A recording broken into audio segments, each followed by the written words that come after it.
Whatever business you're in, gotta keep up with changing times.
few days, hasn't it?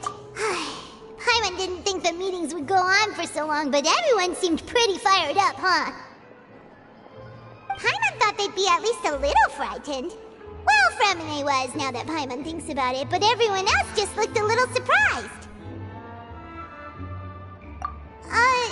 Well... It's hard to say. Paimon doesn't have any experience with this sort of thing. But with you around, Paimon sure will do great. After all, you're the most reliable person in the world, aren't you? Huh? Did you just pour some tea? Paimon didn't notice you doing that at all. Then what's that? Paimon's never seen that cup before. Don't be frightened. I'm just joining you two for tea.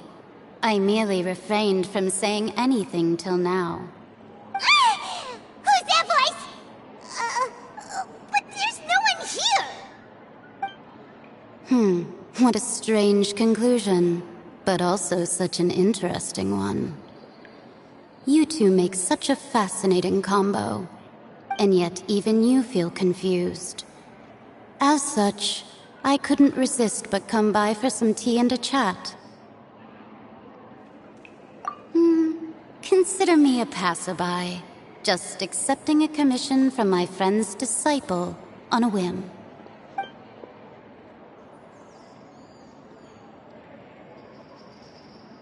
Precisely. Call me N, a mage who wanders the world. At least, that's how my friends have suggested that I introduce myself.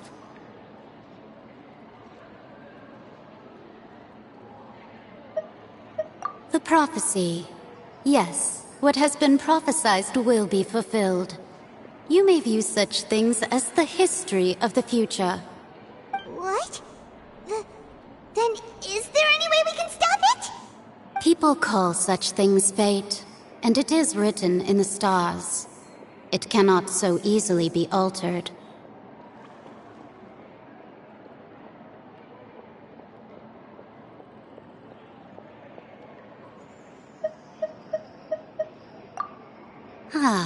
So you've caught on.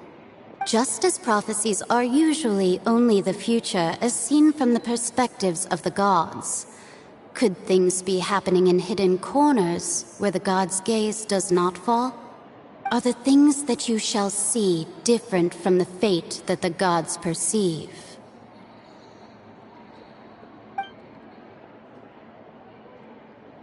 What is she talking about? It all sounds really impressive and important and stuff, but it also sounds kind of scary. I believe that you understand, right? Some things are insignificant, but others you must reach out to change. Ultimately, fate shall serve as your only guide, no matter what will happen in Tevat's future. This was good tea, by the way. Thank you for your hospitality. Well, that'll be all for today. The voice. It's gone.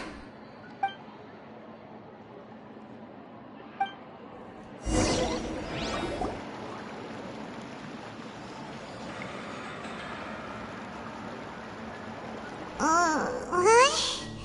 I want to hear someone talking. All right, coming. Hey, it's you who's getting lazy, okay? Well, I see I've walked in on some lively banter. Luna! Fine, just fine. I went to take part in that Steambird panel. It turned out to be more interesting than I expected. Not all Fontainians are pessimistic about this. One journalist mentioned that sitting around and waiting for the end to come would be wrong, and that they should make their own rescue preparations. I agreed, so we had a brief chat with her. Did she have pink hair by any chance? Why, yes, it was Charlotte. I assume you've heard of her, no? That daredevil journalist? I'm in full support of her view. Prophecies are very important, but how can people allow their lives to be commandeered by just a few words? That's right! Paimon Paimon's glad to hear something sensible for once. Ah, yes. About what we had discussed before. I did try, but I'm afraid I couldn't reach the old hag. I'll try again tonight, but I wouldn't get your hopes up. Huh?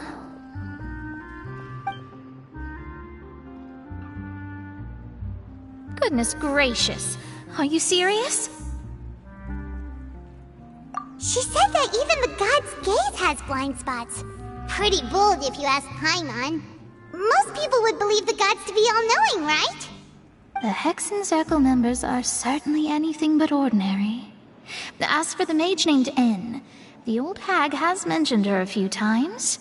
She said that N's sense of direction is incredible, and that she loves guiding those who are lost.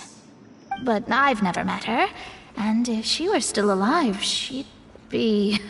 Well, suffice it to say that the hag's at least a few hundred now, and N's been around for longer than that. Whoa. The Hexen Circle sounds like a scary group. But they must really stay in shape to live so long. Their abilities alone are pretty terrifying. If she came to see you personally, then the problem you're facing must truly be of great importance. Well, it's not like Paimon could understand anything she said. Yes, she was quite cryptic, but I suspect she means that there is still a way to turn things around. She didn't say when or what that would be, though, so... Perhaps it is something that you cannot know right now.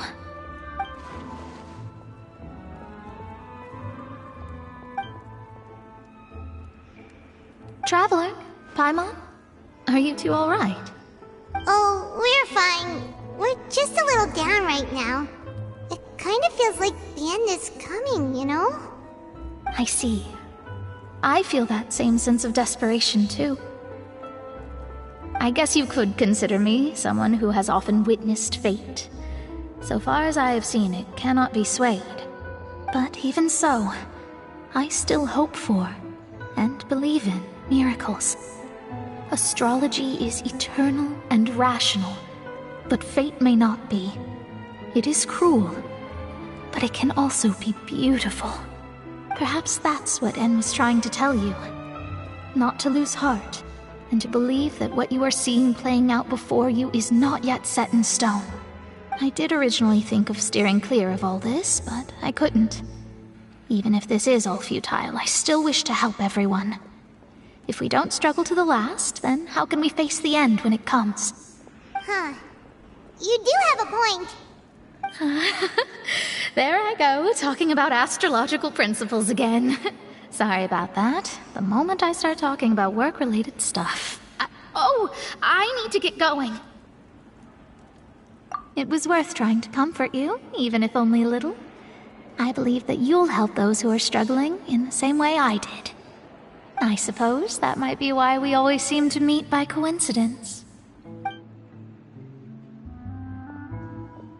Paimon feels kind of moved by what Mona said, but also kind of sad too. Hey, Traveler, Paimon suddenly feels like going outside for a walk. Let's go. Let's walk around the city, shall we? There's a few spots we always like to walk by.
Huh? Our names are written in this newspaper. What's going on?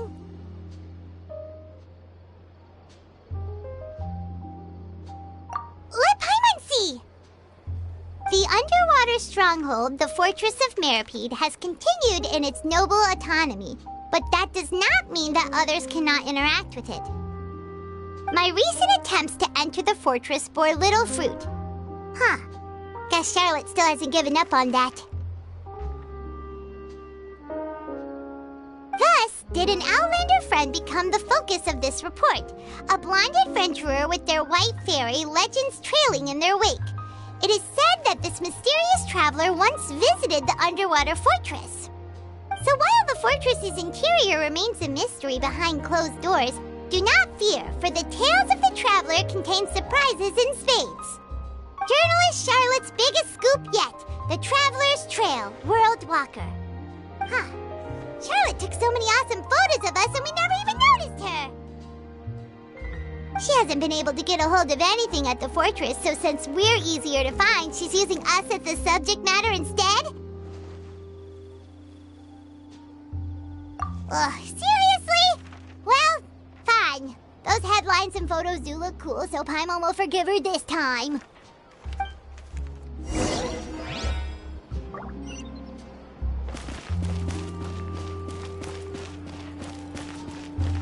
Faster!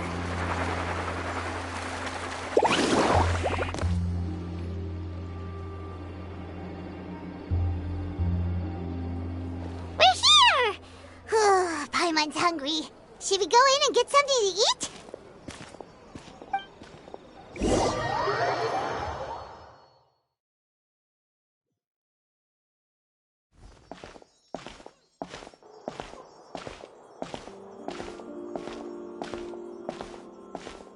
Hey, quick! Look! That's the limited edition only 16 slices a day cake! It was so delicious the last time we tried it! Despite the tense situation we were in, let's give it another go! I'm sure it'll be great!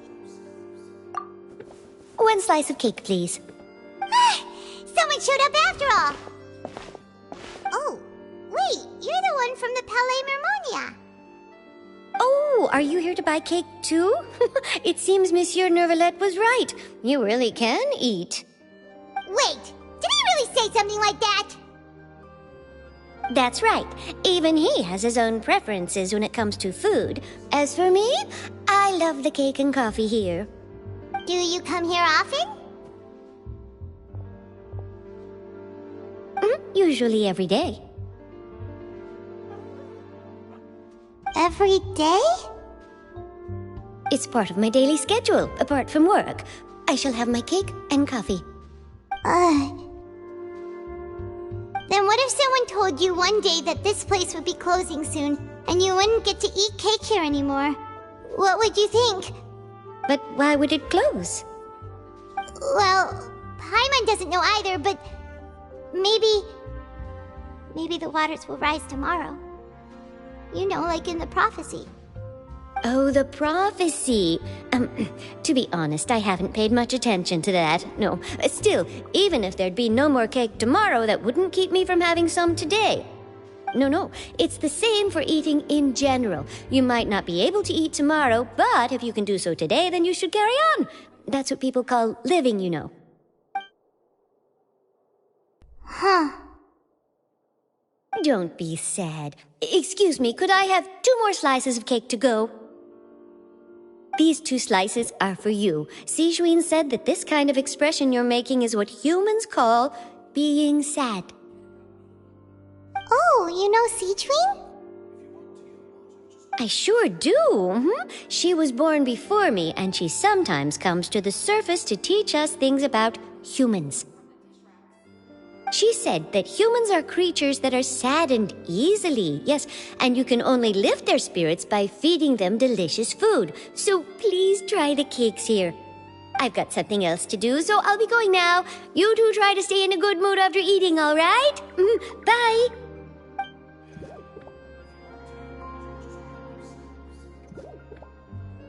And there she goes! Alright, let's dig in. Paimon's sure this cake will be delicious.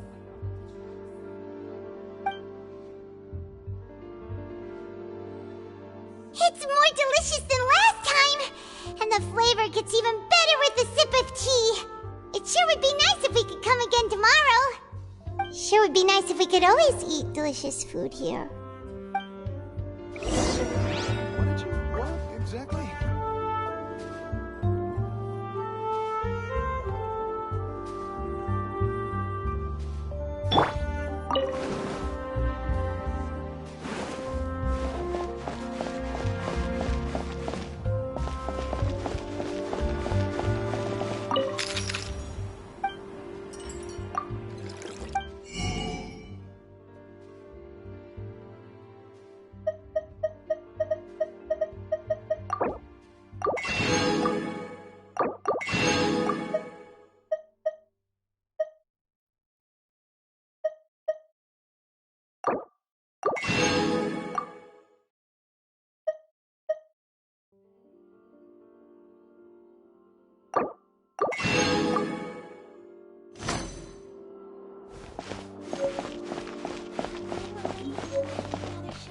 Forget about me.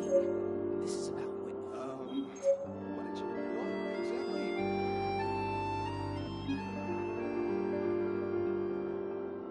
Ugh, so annoyed.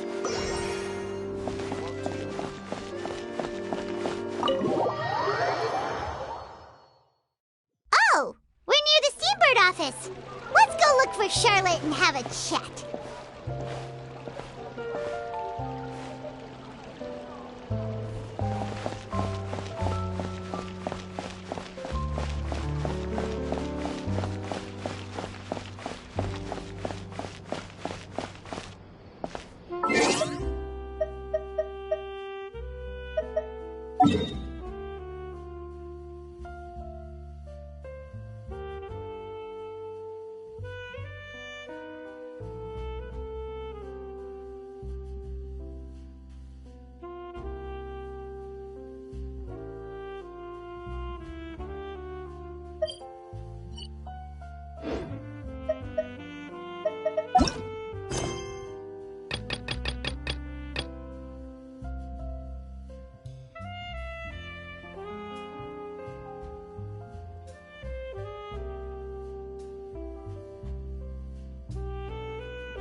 Carving waves!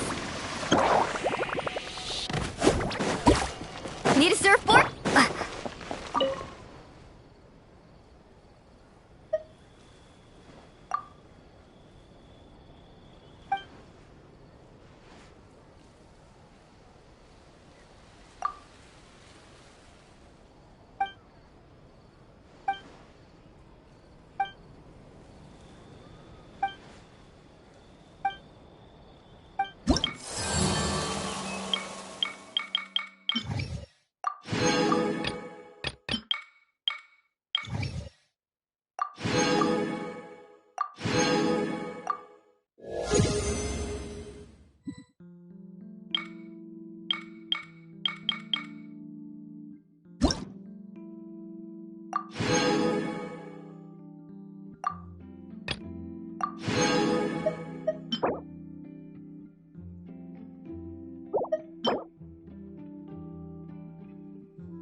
Don't worry about that.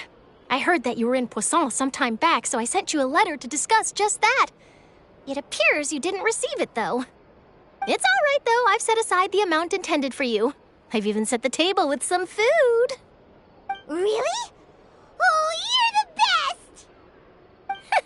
You're almost a little too easy to win over, Paimon. If I were a journalist with ulterior motives, you'd be in trouble now, you know. Oh, Paimon knows you're not like that. Still, what brings you here all of a sudden? Were you looking for me? A friend of ours met you a while back, and when she mentioned it, we thought of coming to see you. Her name's Mona. Ah, so you know Miss Mona as well. She's a guest columnist for our paper. Really good one, too. She's so young and already such a brilliant astrologist. So she mentioned me? What did she say?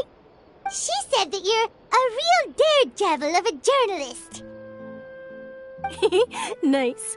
In which case, can this daredevil journalist dare to request an exclusive interview with the legendary traveler and Paimon? Huh?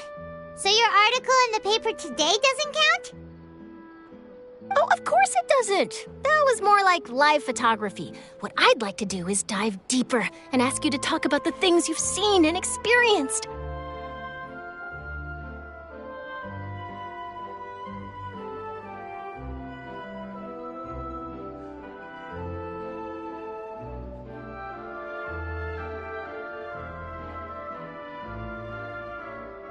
Yeah, are we even qualified enough?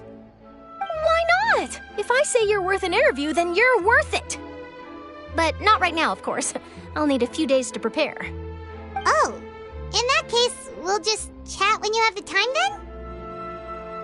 Oh, so that's a yes? Ooh, splendid! I'll tell the editor-in-chief immediately. I'll have to apply for lighting, a venue, some props, and... Whew, so much to get done now. Talk to you later. Wait, Charlotte, Paimon's still got a question for you. And what's that? If, just for example, Fontaine were to be flooded tomorrow, what would you do today? Huh, that's the prophecy you're talking about, isn't it? I mean, I do hear about it often, but I've never once thought that the day could be tomorrow. If you're seriously asking, then I might try and think of a way to leave Fontaine. Oh, but I'm still a journalist first and foremost. That means I have a duty to be reporting from the scene. And secondly, I wouldn't forsake my homeland that easily. From what I've seen, most people don't know what they'd do should the worst come to pass. In truth, it might be better just to behave like normal rather than worry over such an end. So in all likelihood, I'd probably still be prepping at the office for that interview of ours. I know what you're thinking. That sounds a bit sad, but I've always believed that it's best to do what you enjoy. Just think about it. If this nation really were to be suddenly destroyed tomorrow, but I still successfully finish an exclusive interview with a truly unique person, then the story I would wind up writing would truly be timeless. And then do you know what I'd do? Well, I'd write that story, send it for printing, and use messenger pigeons to get copies out to the various nations as soon as possible. I'm not a dreamer, nor am I a workaholic, but I do love my job, and I'd be proud of leaving such an article behind. I guess you could say that I was born to be a journalist. But anyway, that's my answer. And on that note, I'll get back to my preparations. That's so nice. All of a sudden, Paimon actually kinda envies her. Anyway, let's go and take a look at the sea, shall we?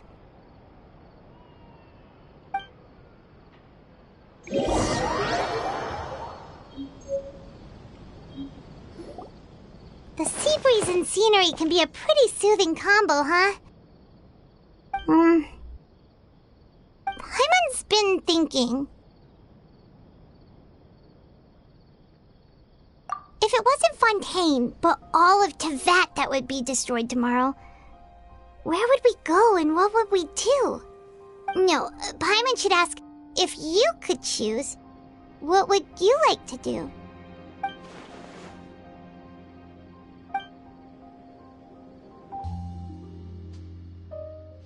We've always been moving to the next destination, so we haven't spent much time thinking about these kinds of things.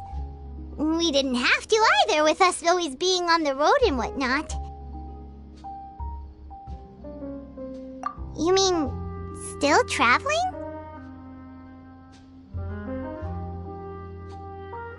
Huh. Wait, isn't that what we've always been doing?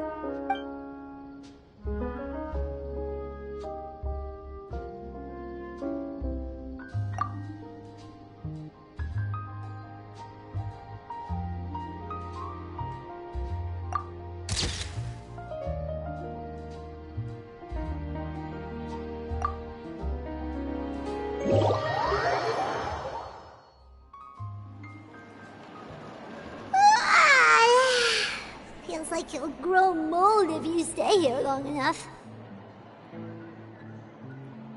But it's still better than the Fortress of Mirapede, that's for sure. It's not only damp there, but salty too. So the two of you are still here. Wonderful. Oh, you're from the Palais Mermonia, aren't you? Yes, I'm Isadora. Monsieur Nervillet sent me to look for you two before. I heard that afterward you went to the Fortress of Meropide. Not at all. I'm well aware that you're friends of his.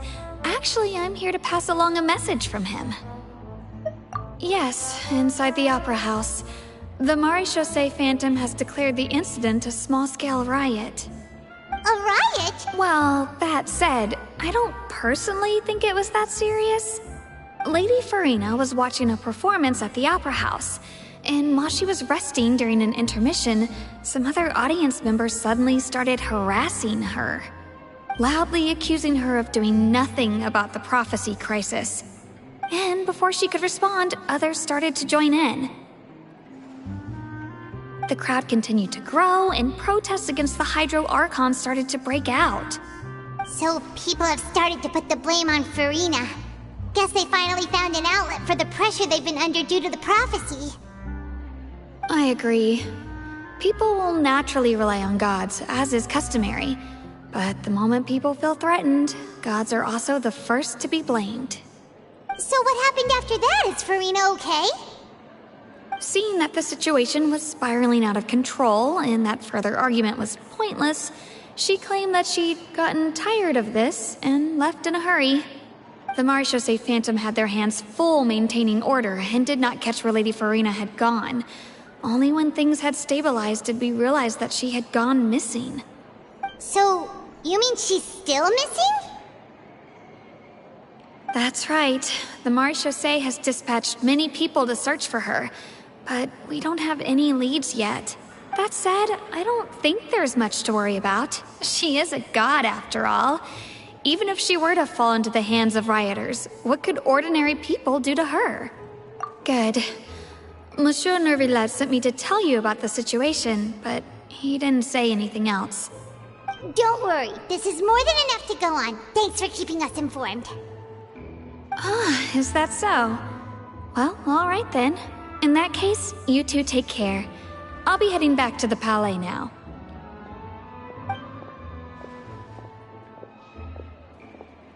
Well, sounds like we should hurry over to Poisson then. If we know Farina, she won't try to fix things in this situation. Instead, she'll look for a place to wait out the heat. And, as we also know, she may be loud and dramatic, but she doesn't have a heart of stone. When Nervillet was talking to her in the Palais Mermonia, and she heard about Poisson, she couldn't hide her sadness and remorse. It would be hard for her to ignore being accused by the public today. Paimon thinks Farina's probably taken the opportunity to slip away to Poisson and try to relieve the sense of guilt that she's feeling. Huh. Well, what do you think? Paimon knows the answer, of course, but Paimon can do the analysis to back it up, too. Cool, huh?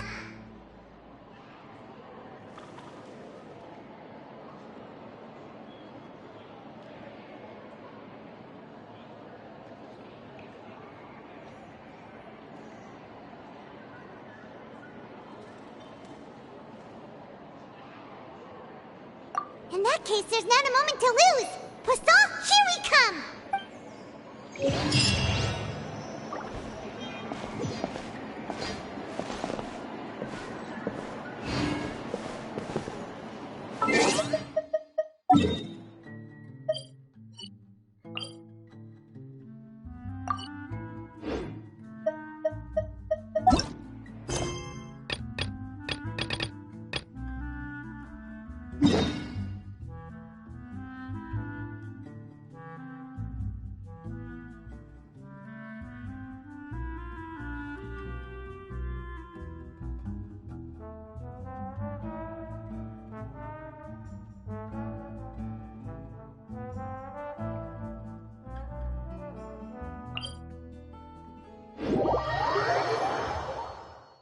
This place looks deserted. Guess all the survivors must have evacuated already.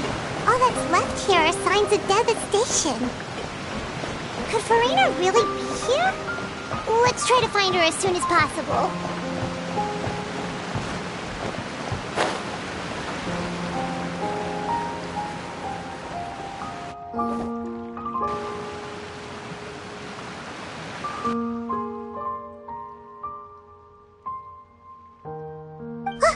That's Farina, right over there.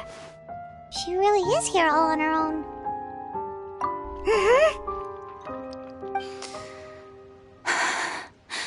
Should I just give up? This is all meaningless.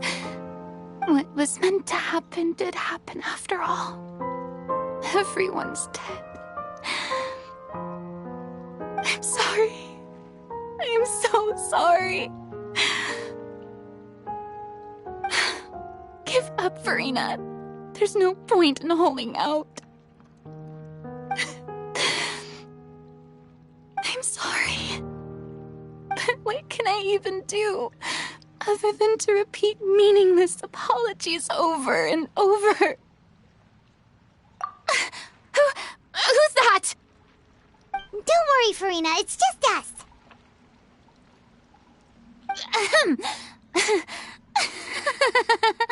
So it is you, blonde traveler from another land.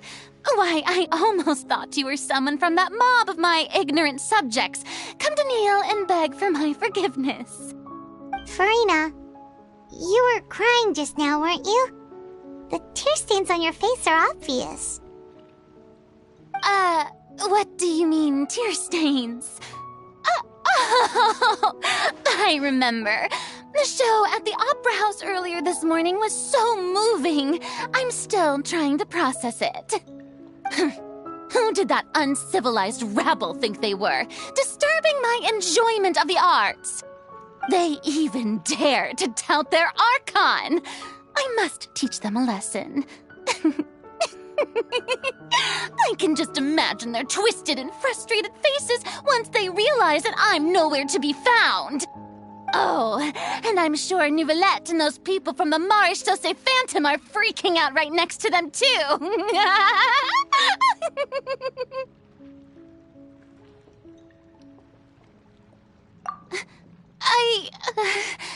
Of course not.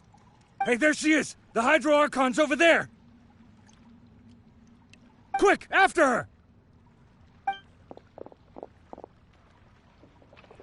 Farina, those people seem to be after you. They are? They're just some rabid fans who want to cut the line because they haven't been able to meet me in person, aren't they? That's against the rules. I can't let them get their way. Farina just ran off. Quick, we have to catch up with her.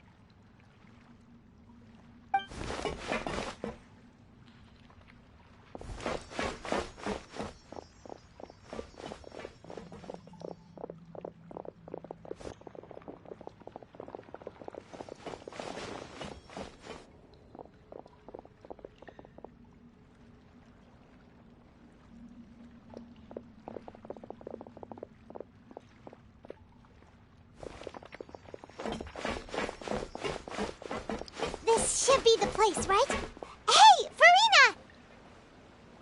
There's a good hiding spot over here. Quick, come to Paimon before the rest of them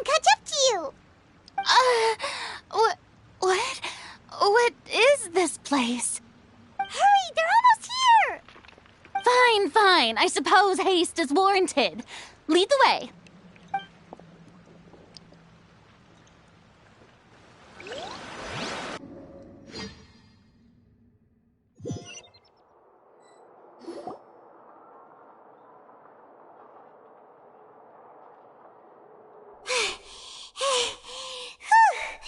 Paimon's exhausted.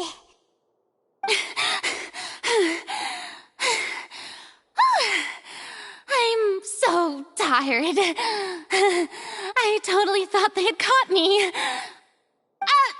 I mean, I merely gave in to the sheer enthusiasm they displayed.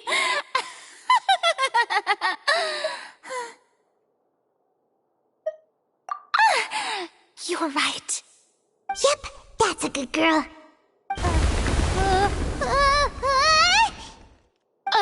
What's happening? The ground's shaking. Is it an earthquake? Yeah, a quake of this kind preceded the flooding in Poisson, didn't it? It can't be. It's happening again. Well, there's no need to worry too much about that. Neverlette's made some emergency plans, so the evacuation should go a lot smoother this time. Yeah, I hope you're right. But the people of Poisson, they've already...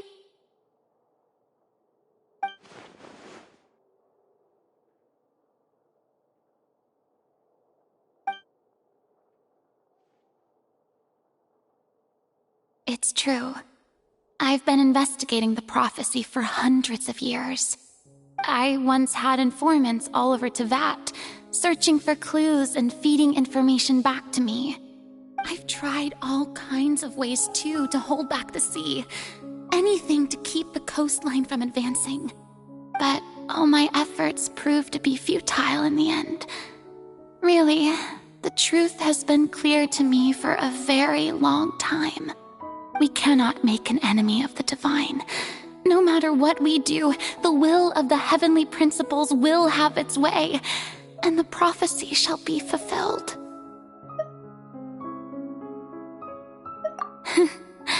Give up. I do love the sound of that phrase. It would mean finally coming to terms with fate, but also for me to finally be free. Indeed, I've thought about giving up so many times, especially after we almost lost Poisson. Fate is really unreasonable, isn't it? It has no heart and obeys no rules. The prophecy has only just started to come true, and so many people have already lost their lives. But just now, it all became clear to me. I still don't have the right to come to terms with fate on behalf of everyone else. As long as the final moment hasn't come, it's still not too late. Don't worry. I will keep hope alive for everyone until the very end. Well, that's enough for now. I got the impulse to play the stricken maiden, but honestly, considering my rank and station, that wasn't a good fit at all. Don't take any of what I just said seriously. How could I possibly let Fontaine fall to the whims of trivial prophecy?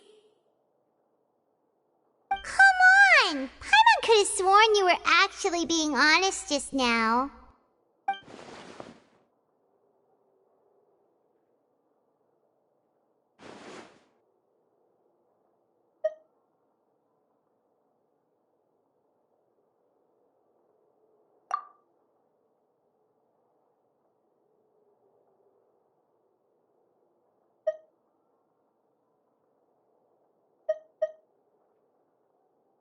Share my burden. That's impossible.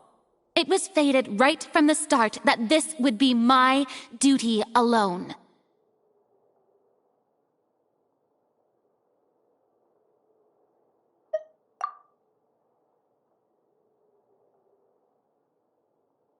A witness. Yes. I've heard that you came to Tevat from beyond the stars, yes. In other words, you never belonged here. And if Tevat is, in its entirety, a show on a stage, then you're just a spectator, aren't you? If that's the case...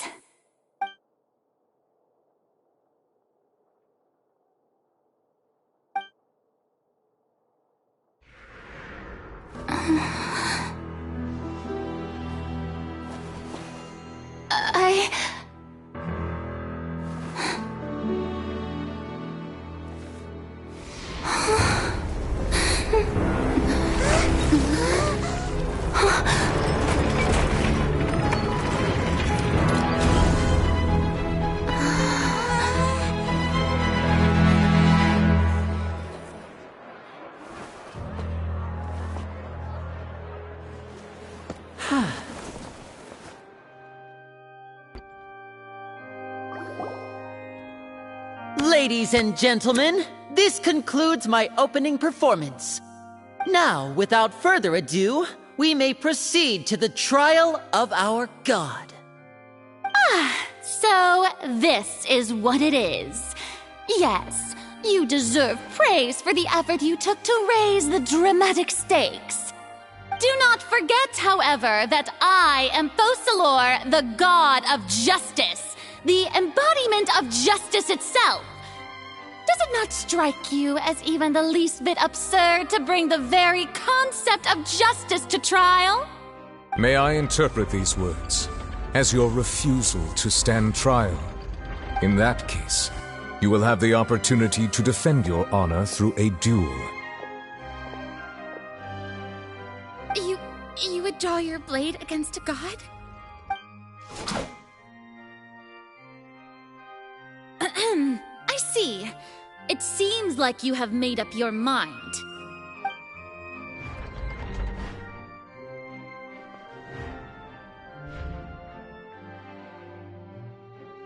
Paimon can't believe it. She just surrendered. What the heck is going on? Did I just see an Archon surrender to a human? Wow, how utterly humiliating. Lady Farina, what is the meaning of this? Shh! It would seem that there has been a misunderstanding. To be clear, the raising of both hands is not always an indication of surrender. Looking for excuses again, huh? I raised my hands just now to indicate my acceptance of the trial. No duel shall be necessary. I will admit that I've been running away for a long time. I'm sorry, everyone. I was unable to protect the people of Poisson. It is my duty to stand trial for my crimes. You are not the only ones to be disappointed in me. I, too, am exceedingly disappointed in myself. But now, it is time for the Hydro Archon to show you her courage and resolve. I, Farina, will use this trial to show the world the true meaning of justice! This time, I will protect you. Applaud and rejoice! One of the most outrageous and fantastical arcs known to the opera epiclese is now unfolding before your eyes. Mark my words, this shall be one of the most exhilarating and brilliant shows ever to grace the stage of Fontaine! The trial of the Hydro Archon, Focalor, will now begin! Woohoo! Oh, now we're making history! Why does it feel like Farina just took over the whole thing? Like, come on! Didn't she just get forced to stand trial for her crimes? Also, even though she's still acting super dramatic, she is taking this seriously this time, right? All right, then. Who will be my opponent in this trial? The court asks the prosecutor to please take the stand. Is that so? Very well. Then please speak, witness of Tivat, my accuser and fated opponent.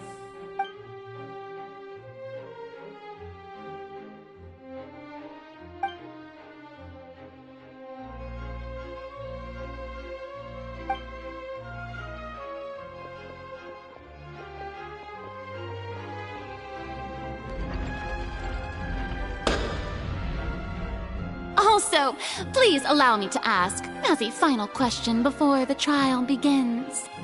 Just how much work did you do to force me onto this stage? Well, we did do a lot of prep after the meeting that day. I can go over the tasks assigned to the Spina di Rosula, since they were rather straightforward and easy. Navia, the president of the Spina di Rosula. Most of the people who participated in the disturbance this morning were my subordinates. They changed into plain clothes and came to the Opera House as regular audience members, waiting for the perfect opportunity to incite insurrection against you. The people's resentment against their Archon has been building as more and more of the prophecy is fulfilled. A spark was all we needed to turn smoldering anger into a flame. Moreover, according to our understanding and analysis of you, when something like that occurred, you would likely flee the scene and head to Poisson by yourself. So, we arranged for a second group to lie in wait there. So, you mean, the ones who scoured the settlement for me were also from the Spina? And their goal was to force you to step into the giant magic box so you may personally participate in the greatest magic performance in all of Fontainian history. That's right. That house was a magic box, rather than someone's residence. As the super ultimate version of the setup that I used when I first performed at the Opera Epiclese, the volume of the box was increased by a whole order of magnitude, and the distance it traversed was the entire gap between Poisson and Aranias. Its cargo, of course, was an Archon instead of a human. My thanks, Farina. Without your help, we could never have pulled off such an extraordinary performance. You're welcome? Of course, this performance was only made possible with Father's support. The House of the Hearth spent a massive amount of labor in Mora to pull this off. We had to select a location, construct the giant magic box, dig a tunnel, and open up a path through the water. It was a lot of work for all of us. So, in other words, the earthquake that we felt within the giant magic box was just a normal tremor from the transportation of the whole house? That's right. It wasn't a sign of another disaster to come. Then, I can guess Nervilette and Cloran's parts. You gathered a crowd, prepared a stage, and made sure that the champion duelist would be immediately ready for a fight. Also that as soon as I appeared on the stage, the trial may commence without a hitch. Am I right?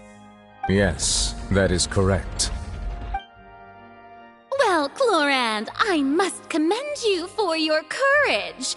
Only the most outstanding champion duelist in all of Fontaine would accept a duel with an Archon without flinching. Thank you. As for you, Traveler, I suppose your role was to keep me distracted with conversation once you found me in Poisson. You'd make sure that I didn't notice anything amiss before revealing yourself as my prosecutor once we'd arrived onto the stage. Oh?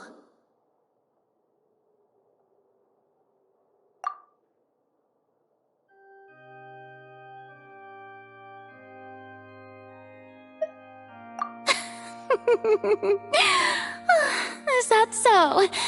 Then I suppose I must have missed my final chance. It's fine. It matters not. What's done is done. The stage is already set, so there's no reason to disappoint the audience. Let's see this trial through to the very end.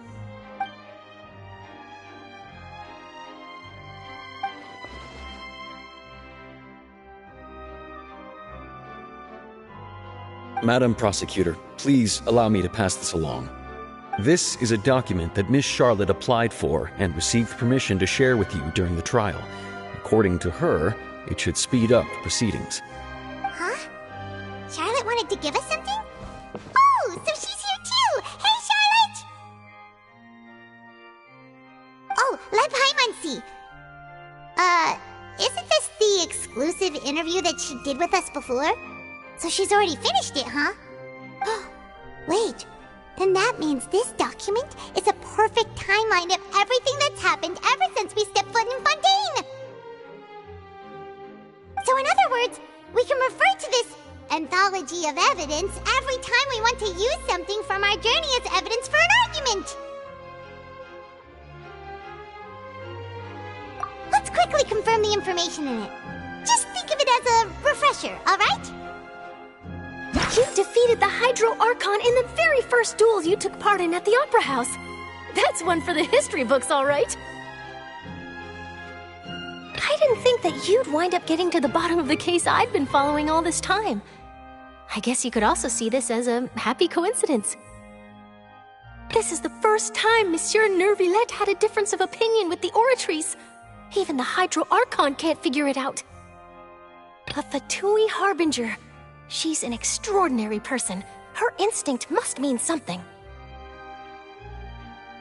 The fortress of Meripede was almost destroyed in a single day. That I didn't witness that scene personally will always be a source of professional regret, I think. According to Monsieur Neuvillette, both Child and that whale should have been in the primordial sea at that time. I nearly lost my awesome friend Navia. To be honest, that still gives me shivers. The words of someone as extraordinary as a witch can probably only be truly understood when something surreal happens to you.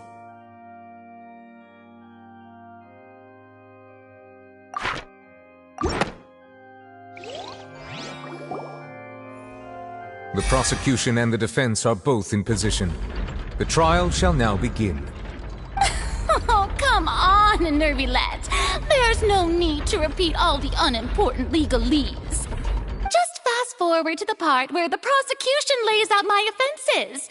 As the defendant and the lead actress of this performance, I still haven't even been informed of my supposed guilt in all of this. Of course, it is only natural for humans to struggle to understand the actions of a god. However, you will need more than that to convict me of a crime. That's true, but my charge here is unrelated to your conduct as an Archon. Instead, I would like to charge you as a fraud who's never been the Archon in the first place. Wait, what was that? Lady Farina's a fraud? Hey, I came here thinking that we were going to try the Hydro Archon for forsaking her duty, but did I hear that right?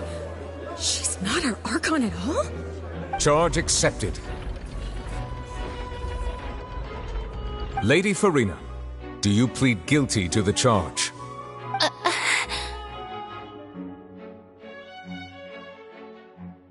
Lady Farina. I plead not guilty. How can I be guilty? There is no way that I, Focalor, otherwise known as Farina de Fontaine, a member of the Seven and the Regina of all waters, kindreds, peoples, and laws of Fontaine, could be anything other than your true Archon. Yeah, even though Lady Farina can be rather eccentric, isn't it going too far to doubt her very identity? Yeah, I've never questioned her identity either. Sure, Lady Farina can be super irresponsible, but what grounds does that prosecutor have to make such a huge claim? I have cause to believe that common sense will prevail in this case. Many of the members of the audience have known me as the Hydro Archon ever since they were born. There would be no fooling their memory. See? Even the Oratrice has decided to show me its favor. Are you sure you want to commit to a charge that will never be upheld? If you wish to drop the case, I can promise you as the god of justice But you will not have to face trial for making a false accusation. We will treat everything that's happened as a dramatic spectacle and move on with our lives. What do you say to that? Huh. An argument with near impossible odds, huh? We have to not only refute Furina's claims, but also overturn the long-held beliefs of the people. Well, I tried to give you the chance to surrender. If you must persist, then let me ask. If you believe I'm not the Archon, then what manner of being do you think I am? And if I was not the Archon, then how did I manage to live for over 500 years?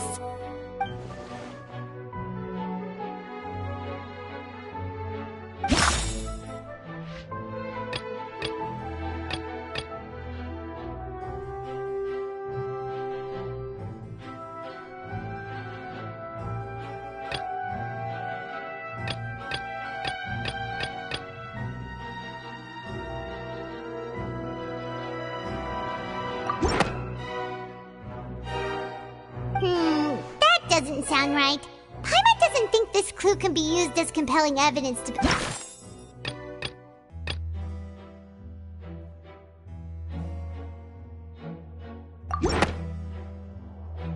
First of all, you may be a member of another long-lived race, which would allow you to naturally possess an extended lifespan. And second of all, even if that wasn't the case, there could be other ways to extend your life. Who gave you that idea? Was it the knave? You'd sink so low as to use a harbinger's words against me.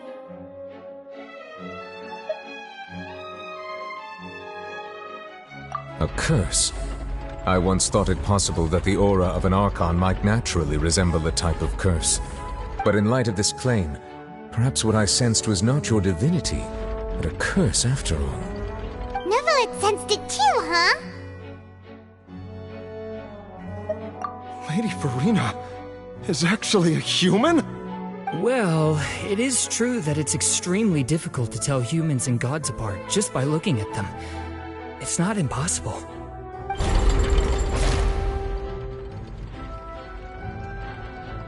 Well, don't start celebrating too early now.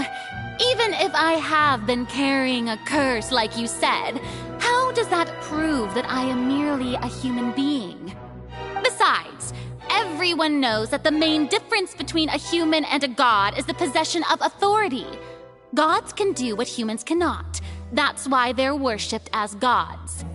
For centuries, manifestations of my authority have served the nation of Fontaine. One need only to turn their eyes towards the Oratrice Mécanique d'Analyse Cardinal in this very opera house, or consider the endemnitium that is used in every aspect of life.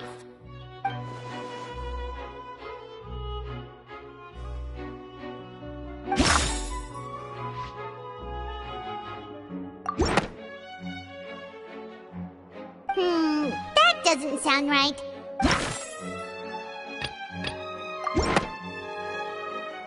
You tried to reference the Oratrice, but weren't you as confused as all the rest of us when the Oratrice declared Child to be guilty without any proof? Otherwise, you should have come up with a good explanation for that by now. Didn't I make myself clear at the time? The decisions of the gods are naturally difficult for humans to comprehend. There is no need to provide an explanation. Lady Furina, I believe a reminder of your current circumstances is in order. While the court is in session, the principles of justice and the law must come before all else. While you are an Archon, you are also first and foremost the defendant in this trial.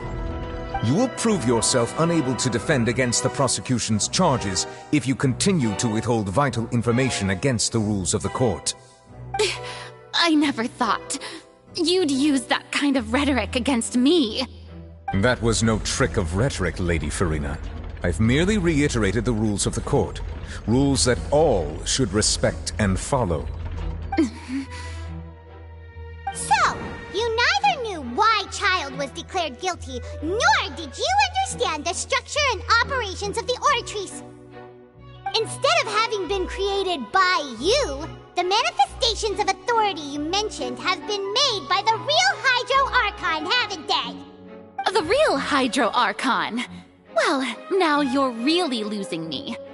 It is true that I did not know why the Oratrice gave out a guilty verdict that day. But the Oratrice handed out that verdict unilaterally, and it has been operating independently ever since it was first created. You can't argue that just because a divine creation is flawed, that the god behind it must also be no god at all. She's still throwing out all kinds of excuses. Seems like she's confident that we won't be able to produce proof that she has no power over the Oratrice.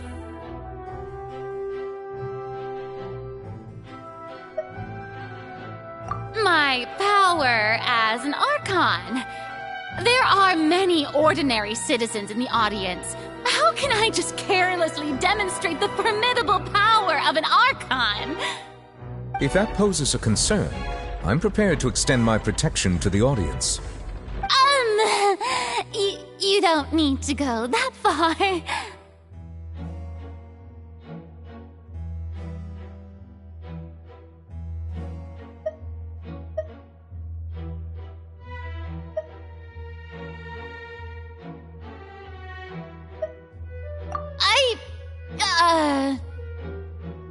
Aren't you the Hydro Archon? Or is it that you can't even wield the power of Hydro, much less the authority of a god? Indemnitium! Yes! It's all because of Indemnitium! All Archons derive their power from the faith of the people, and I've converted the people's faith in justice into Indemnitium! Thus did I give up all of my divine power to provide everyone with energy for their daily lives. Have you ever seen a more magnanimous god? Isn't that a huge stretch? Yeah, no matter how generous an Archon can be, how could they give up all their power? Can a god with no power even still be called a god? It seems like nobody's buying Furina's excuse. Hey, come now, everyone! Please don't stare at me as if I was a liar! I'm still the same Furina you knew, right? The one that you loved!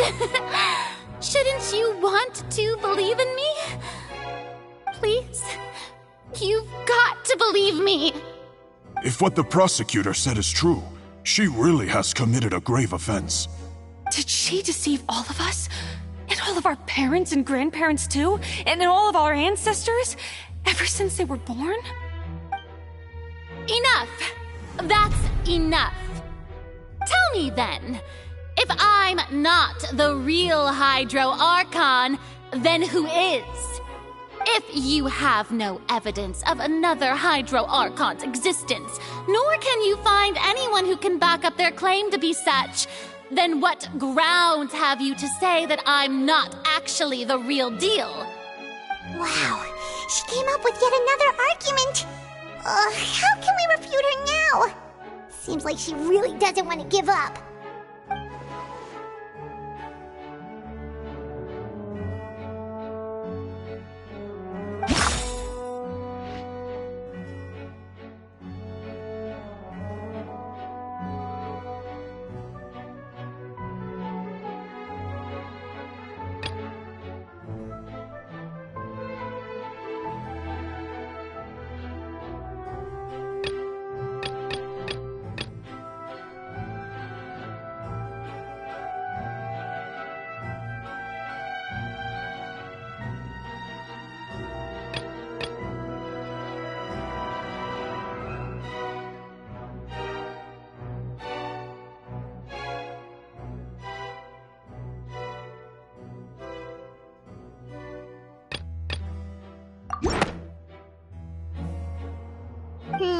That doesn't sound...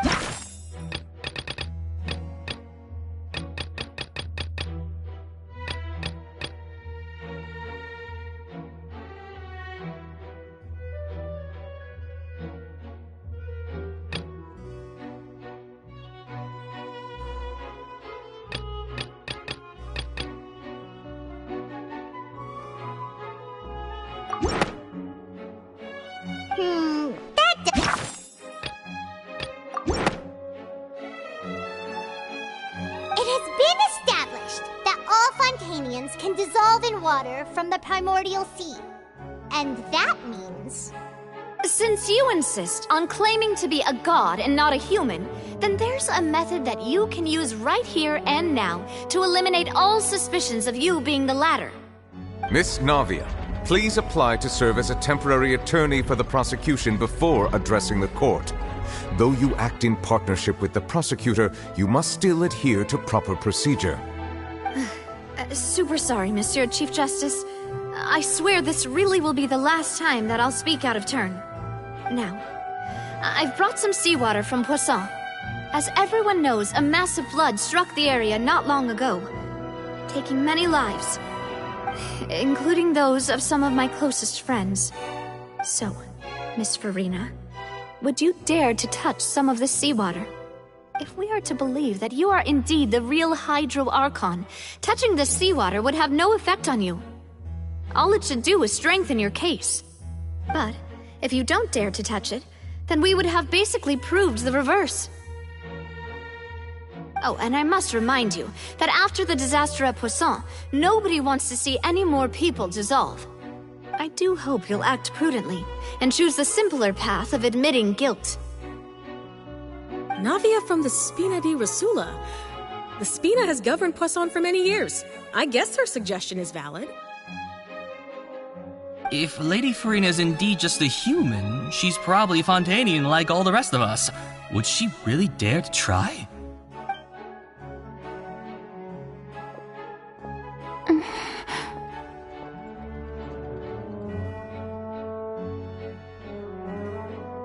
Lady Farina, this test has been unilaterally proposed by the prosecution. As it falls outside the realm of standard court proceedings, you possess the right to decline participation. Well, of course he had to tell her that. But refusing to participate is basically the same as a confession of guilt. She's just staring at the water without saying a single word. It really does seem like she's quite terrified of it. That could only mean... What's going on? Is she really planning to... That's not what we thought she would... Due to the inherent risk of the test, Lady Farina, you may... What? Hey!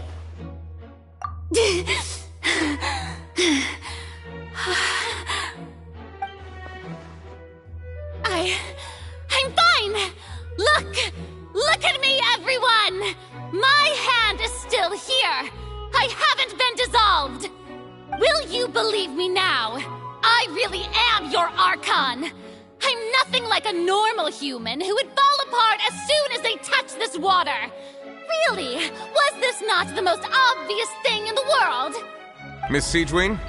If you are present, Miss Siegewing, please come forward and attend to the defendant. Siegewing? Don't be nervous. It'll just take a few seconds. Let me see. That should be enough. Please announce the results of your evaluation to the court, Miss Siegewing. As everyone doubtlessly saw, Miss Farina was displaying symptoms of hyperventilation and flushed skin. These indicate that she was experiencing the adverse effects of exposure to primordial seawater. The extent to which she was affected is the same as other humans when exposed to primordial seawater of a similar concentration. Thank you, Miss Siegewing. Lady Farina, you may return to the defendant's stand. Oh, wait. What did she just say? I didn't get dissolved! Shouldn't that be enough to prove my innocence? Well, considering your tendency to run from your problems, we did originally prepare a direct sample of the seawater around Poisson. However, after extensive discussion, we exchanged it for a sample that is not concentrated enough to dissolve an actual human. After all, on the off chance that something entirely unexpected might occur, we don't want anyone else to lose their life to the sea.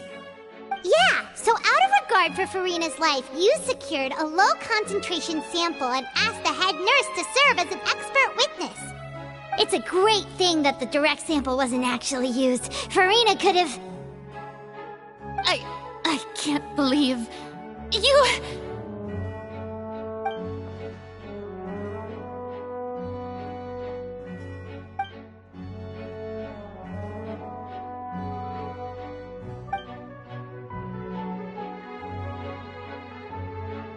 Listen to me, everyone! Please don't give me such cold and disdainful looks! What happened just now didn't prove a single thing! Think about it! How can you conclusively prove that an Archon can't also be affected by the primordial seawater? Also, if I was really just a human, why would I dare to just put my hand in that kind of water?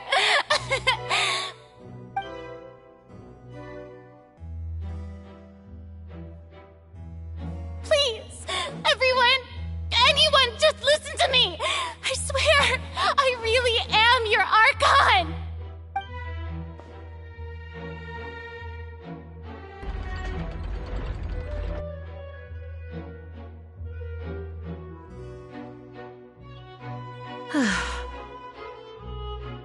I don't think anything she says at this point will sway anyone. The odds are just too stacked against her now. With all the things that have been said, Paimon doesn't think there's any way left for Furina to win. I believe the time for arguments and presentation of evidence has come to an end. If there are no objections, we will move on to the final judgment.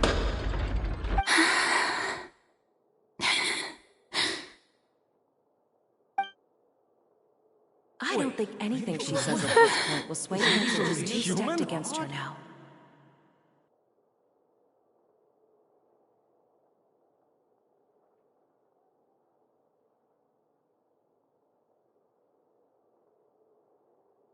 In my capacity as Chief Justice, I shall now render judgment on Furina's misrepresentation of herself as the Archon of Fontaine. As a human who knowingly deceived her fellow citizens, Furina is... guilty.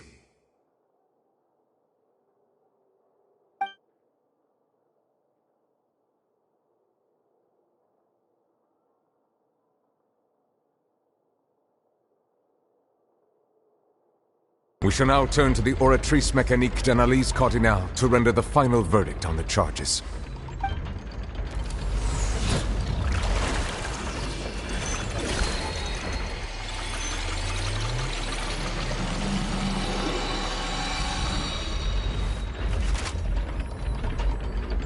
According to the judgment of the Oratrice Mécanique d'Analyse Cardinale, Furina is...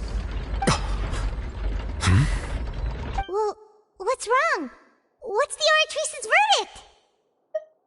No, the Oratrice also displays a guilty verdict. Isn't that correct, then? However, the exact wording of the verdict is thus. The Hydro Archon, guilty, to be punished via the death sentence. The death sentence? That's actually one of the available sentences? I've always thought that it was just a myth. The one and only time the death sentence has been handed out at the court, and it's been given to the very person we've worshipped as the god of justice? What an unexpected twist. Furina's been sentenced to death by the Oratrice? We just wanted to use the trial to show her the seriousness of things so she'd tell us the truth. How did things escalate this quickly? This outcome is indeed quite strange. According to Fontaine's current definitions of justice, as well as its recommendations for criminal sentences, is this sentence really appropriate for the crimes that have been committed? Yeah! Even Fache wasn't sentenced to death by the Oratrice. You know, the real evil mastermind behind the serial disappearances case. Indeed. Not only is Furina's sentence overly excessive, the very point of our trial today was also to prove that Furina has never been the Hydro Archon in the first place. But now, the Oratrice seems to have deliberately invoked the title of the Hydro Archon. What does this mean?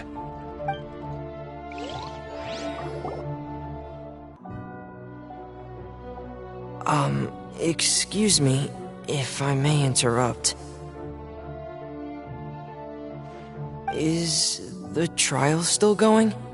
Fremine! Oh, you finally made it. I assume this means you've completed your mission? Mm-hmm. Any mission Father assigns to me will always be top priority.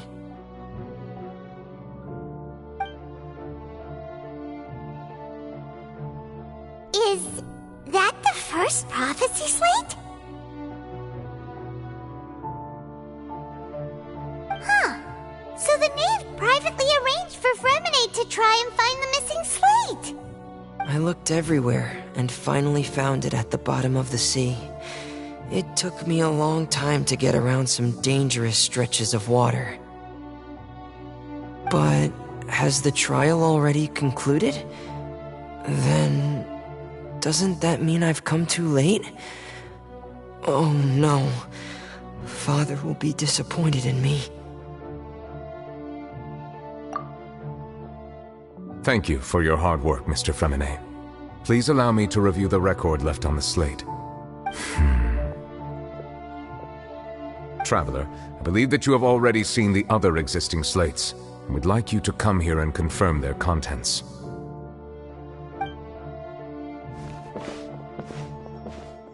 Huh?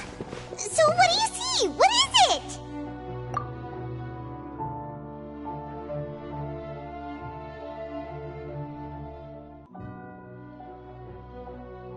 I believe I have now made sense of the Hydro Archon's crime. It has to do with Fontaine's lost history. Huh? Isn't the Hydro Archon just guilty of deceiving her people? Oh, wait, no, that's Farina, and we've already proven that she's not the Hydro Archon. So when you say Hydro Archon, do you mean the real Hydro Archon we've been kinda talking about? In truth, everything that you've encountered in Fontaine up until this point can be traced back to the contents of these stone slates. However, I'm uncertain as to how much sense they currently make to you. Okay, let's try to recall the contents of the other 3 stone slates. Paimon will do her best to help you remember.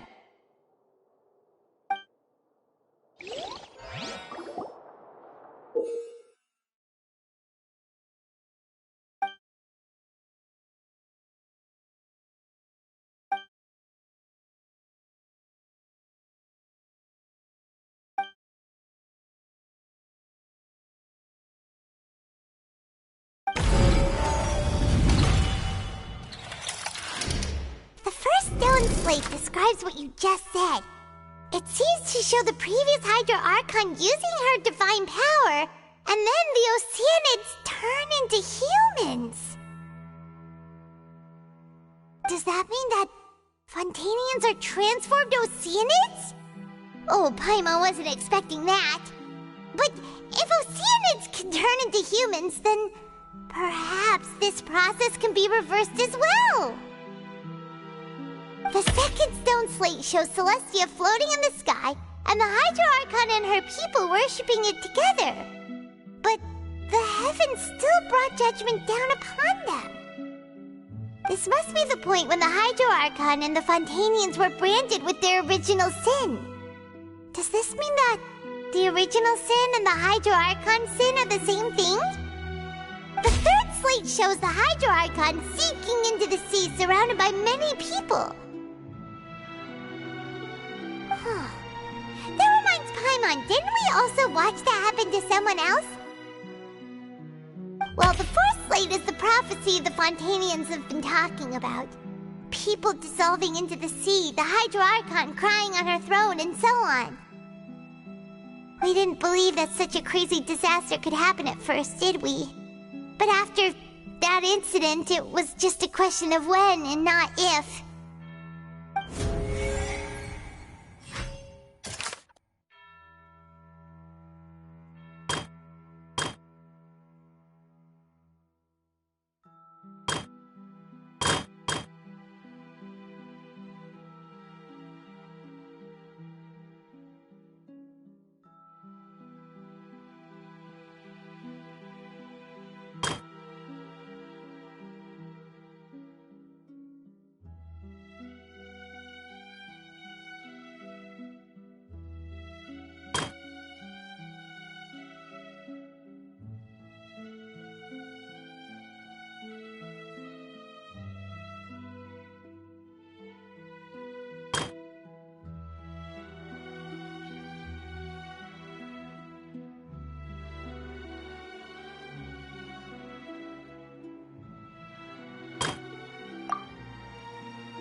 quite right.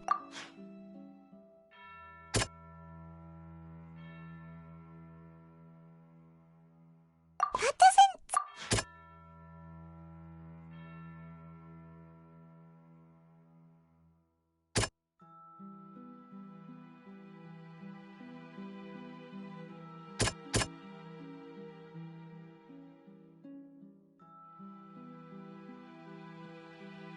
That doesn't...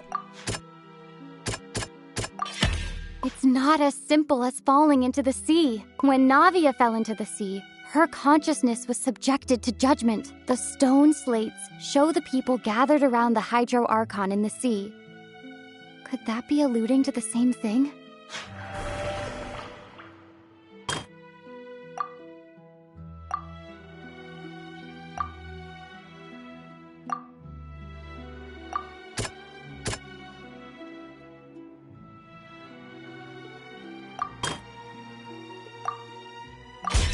We know from the case of the serial disappearances of young women that Fontainians can be dissolved in primordial seawater. And the first stone slate tells us that long ago, the Hydro Archon used her power to turn Oceanids into humans. This might be the reason that Fontainians can dissolve.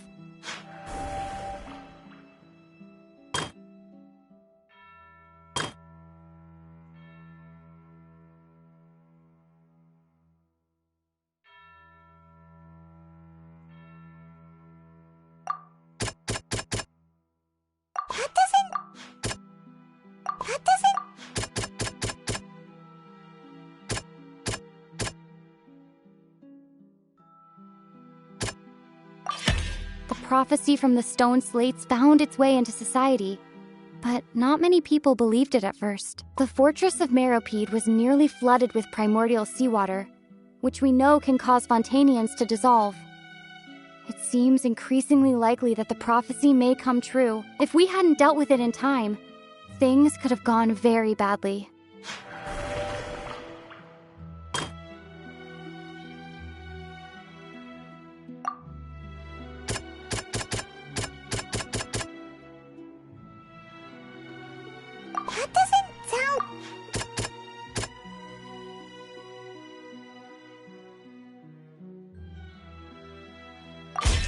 Perhaps what is about to take place has all happened before. The true sin of the Hydro Archon that Nervilette mentioned, and the original sin cast down on the people of Fontaine by Celestia, as recorded on the stone slates.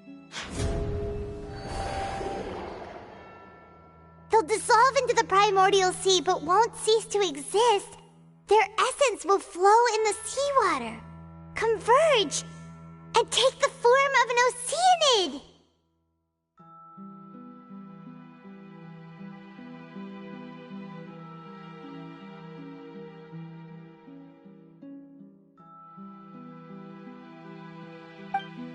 The Hydro Archon was sentenced to death in court, shocking everyone present. Perhaps this means that her sin was actually Fontaine's original sin. Navia fell into the water inside those ruins, and she nearly dissolved. She was surrounded by the people of Poisson in a court within her consciousness, and was forced to take part in a trial meant to make her stay. The eruption of the primordial sea at the fortress of Meropide was the surest sign that the prophecy was about to come to pass no matter what. The stone slate's contents can all be verified by recent events. If we combine what we know together, loads of truths should come to light.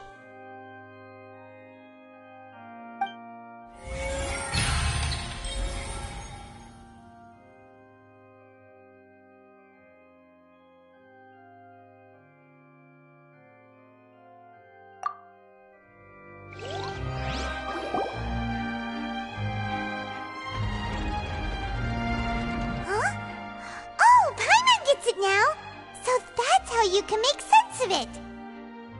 But then it feels like we're going to have to share some truly shocking revelations. Let's hear them.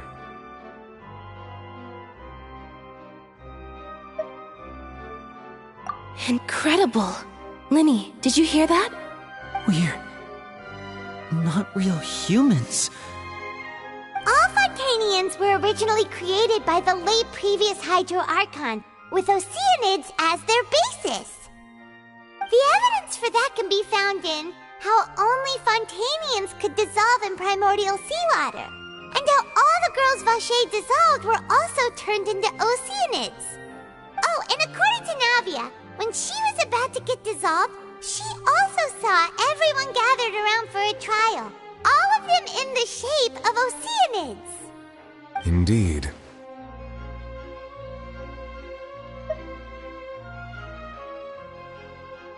Yeah, and it follows from the content of the first slate that she probably anchored Celestia by creating humans without prior permission. That could also explain why the Oratrice judged the Hydro Archon to be guilty. It's to account for that ancient sin. The Hydro Archon's true sin was creating us? And yet, after many hundreds of years, the Hydro Archon's creations have turned around to try to judge the Archon within the Opera Epiclese.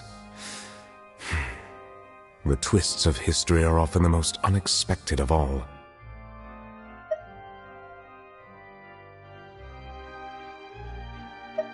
Yeah, isn't the image here just like when Navia fell into the sea? So wouldn't it be trying to show the image of the Hydro Archon also falling into the sea once the prophecy has been fulfilled in the fourth slate? In the end, the people will all be dissolved into the waters, and only the Hydro Archon will remain weeping on her throne. Only then will the sins of the people of Fontaine be washed away. Did Paimon get all that right? You've made some keen deductions. I must say, given how much you still don't know, it is impressive that you've already managed to connect so many pieces of the truth. However, while you were able to decode all the information on the slates, they've also been etched with an additional layer of hidden information using a different power source. When we were at the ruins, I tried to decipher the hidden information recorded in the slates. But since we only had 3 slates at the time, I was unable to come to a full conclusion. Now that the slate collection is complete, I shall make another attempt to decipher the narrative recorded within. If everything goes well, we should finally be informed of the unadulterated truth.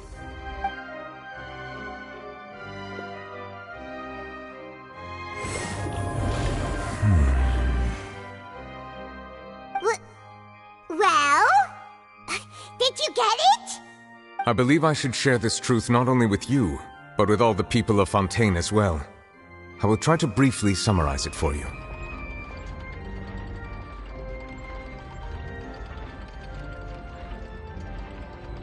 Your hypotheses regarding the origin of Fontainians and the sin of the Hydro Archon were both correct. In the Fontaine of old, the previous Hydro Archon sensed the yearning of her Oceanid familiars for life on land.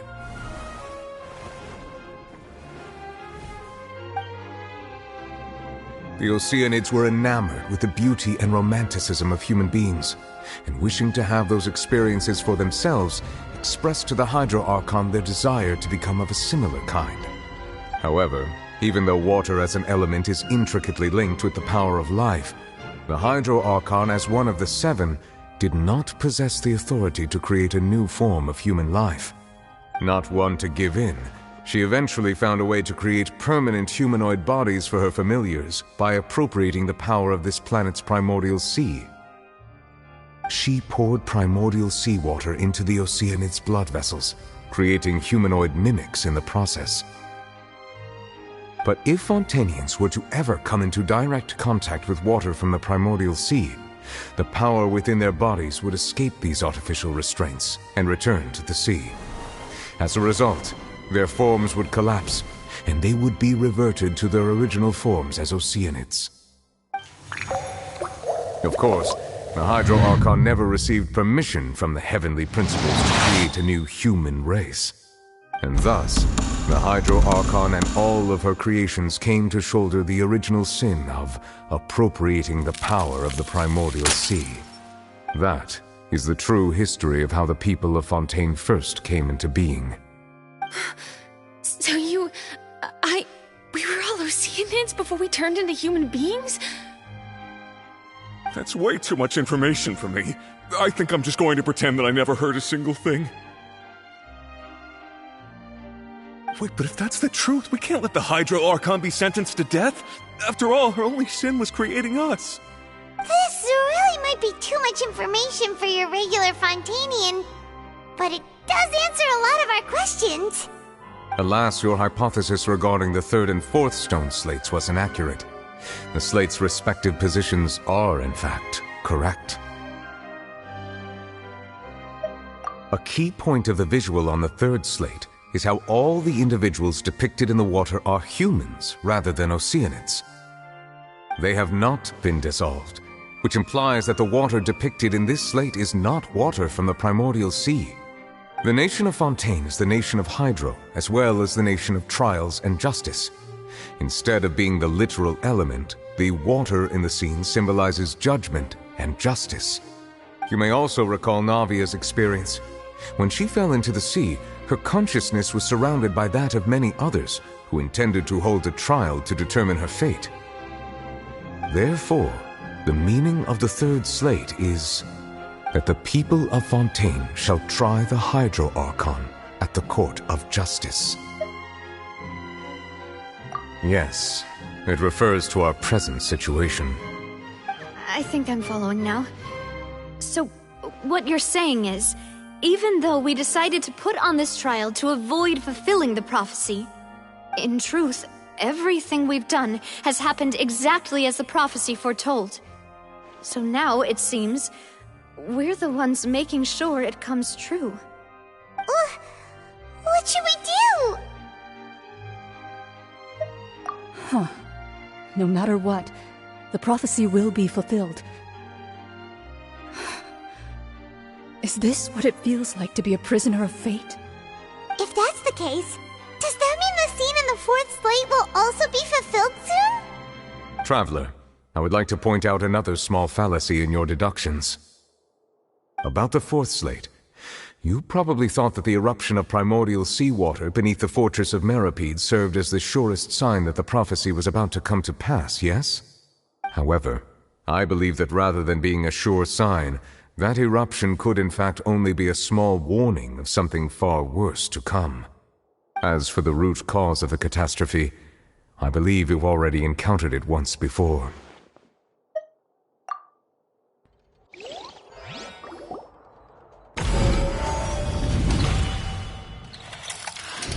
This eruption was just a small warning of the things to come.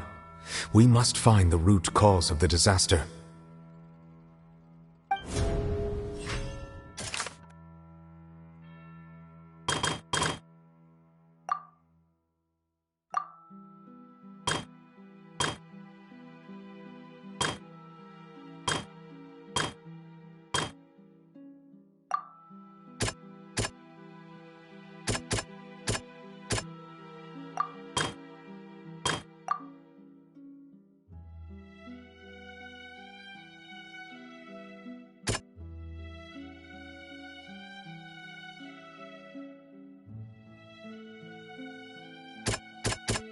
That doesn't...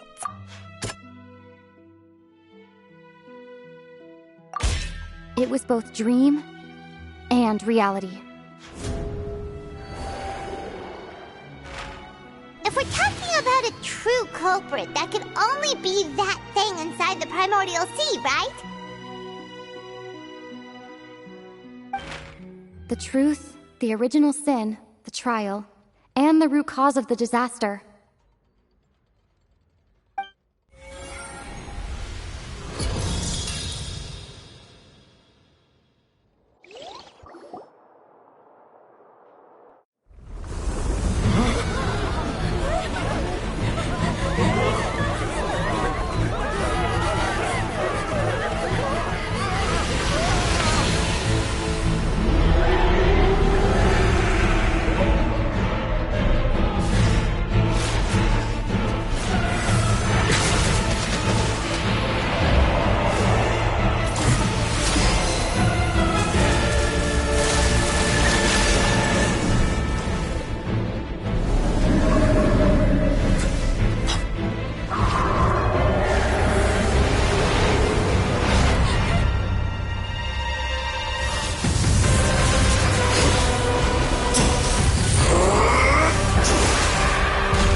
So we've met it at last. I understand very well why it has chosen to make an appearance here. That whale does not belong to Tevat. It is a monster that has traversed the stars, weeping all the while. It has been greedily consuming the energy from the planet's primordial sea, using it to grow. That is the main cause for the rising sea levels. And once it has finished consuming all of the energy contained within the sea, its next step will be... You said that when the Hydro Archon first created Fontainians out of Oceanids, she filled their blood vessels with primordial seawater. Precisely. That whale finds the blood of Fontainians nigh impossible to resist. Therefore, when it left the primordial sea, it decided to make its next stop a packed opera house full of food. Food in the form of Fontainians. We just barely managed to push it back, right? In that case, won't it come back to target the people again once it's managed to recover its strength? That is correct. Indeed, it is more accurate to say that we should thank that Harbinger for buying us some time. Without him, the whale would have likely come onto land far sooner. From the way he looked, he must have been fighting the creature for quite a long time. That battle maniac. We've always known that he had a special connection with that whale, but we definitely didn't expect it to help us out like this. Anyway, now that we know that this whale is the actual cause of the disaster recorded in the prophecy, all we need to do to stop the prophecy would be to find a way to beat it up, right? It is too late. It had already absorbed too much of the primordial sea's energy before we could notice it. At this point, it has become practically integrated with the sea itself. Even if the entirety of Tevat were to be destroyed, it could still survive and swim off towards some other world. That's not something I will accept. We've already done everything we can, and we even found the true culprit. We've come so far. You can't just tell me that the last hurdle is some impossible foe. That's just not fair. Indeed, that's not how a grand performance should end.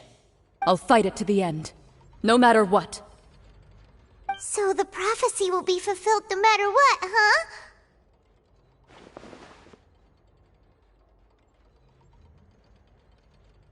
The prophecy.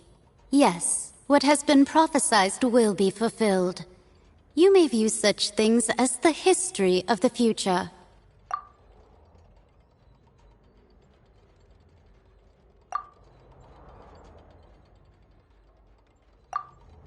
Just as prophecies are usually only the future as seen from the perspectives of the gods, could things be happening in hidden corners where the gods' gaze does not fall? Ultimately, fate shall serve as your only guide, no matter what will happen in Tevat's future.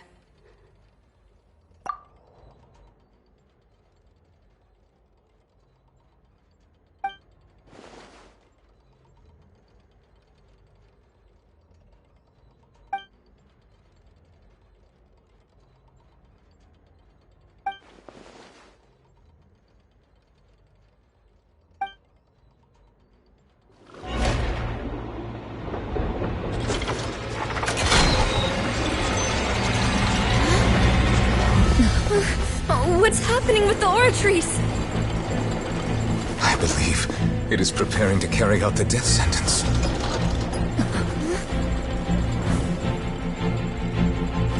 Farina!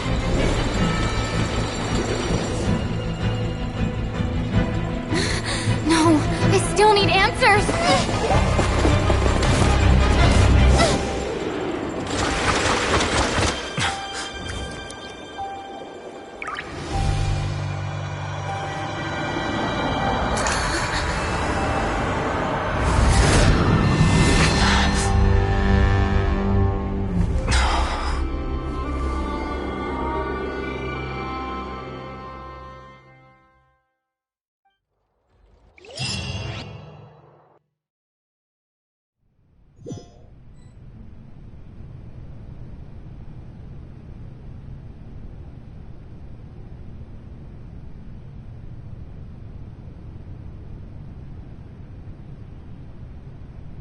You...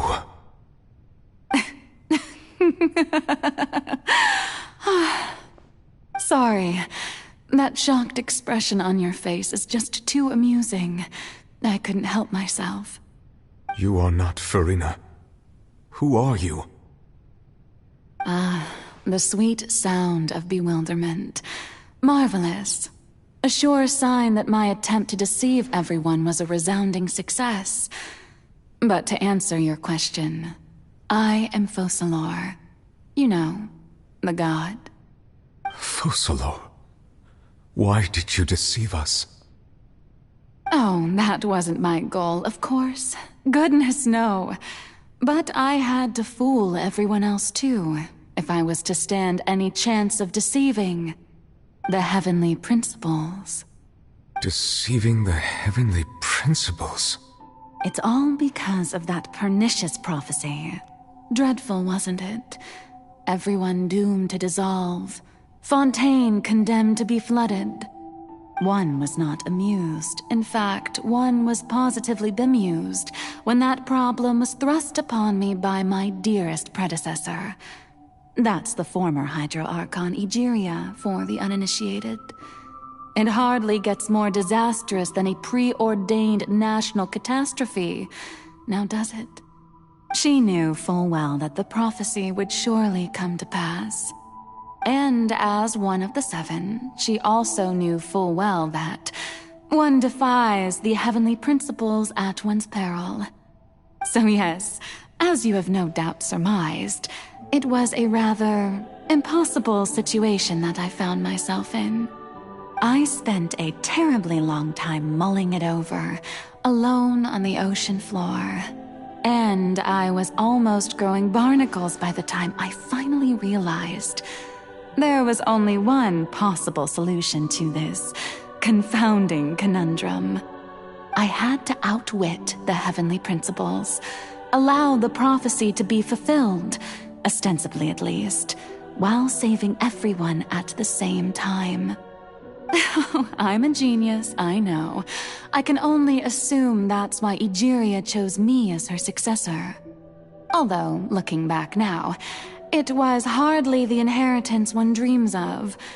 Between the task of saving the nation, the quotidian duties of the Hydro Archon, and not to mention the original sin of creating a new race of humans, I dare say she left me quite a colossal mess to clean up. But one can only play the hand one is dealt. I did not choose this, any more than I chose to be one of her Oceanid familiars. So you were also once one of the Oceanids, transformed into a human by Egeria's hand? Yes, I was. I always dreamed of becoming human. And I still do, even now. In my eyes, to be human is to be part of the greatest opera ever known. After becoming a god, I separated my divinity from my body and spirit, leaving behind only a self that was as naive and bewildered as my past self on her first day as a human being. The me you see before you now is that divinity. And the human counterpart I left behind, I named Farina. She could feel joy, sorrow, and everything in between. She could be as vain and conceited, or as meek and vulnerable as she wished. Her strengths were of a kind only a human could possess, as were her shortcomings. But in my eyes, Farina's humanity was what made her perfect. She was perfectly human in every way. The person I always wanted to be. Anyway, so then I cursed her. All part of the plan, of course. The plan to deceive the heavenly principles. Do you still remember the final scene of the prophecy? The Hydra Archon alone, weeping on her throne. In order that the prophecy might appear fulfilled, I invited Farina to be an actress, to play the part of the Hydro Archon in the prophecy. Under the curse I placed on her, so long as I, Focalor's divinity, continued to exist, she could not die. But nor was she free to live her life in the pursuit of happiness. Instead, she was forced to take the stage in the opera house, to embrace the role of leading lady, to forever play the part of the god from the prophecy, all to create a deceitful appearance of that prophecy coming to pass. I suppose now you probably understand why your court is called the Opera Epiclese. But Farina is only human, isn't she? Even though she has had a long life, her mind is no stronger than that of any other ordinary human being.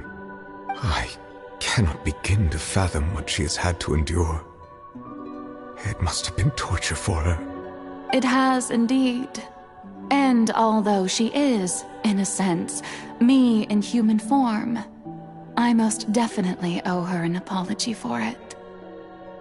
It's been 500 years, and all along, she's been playing her part in the most unimaginably long, unbearably lonely, and agonizingly painful opera of all time.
Oh?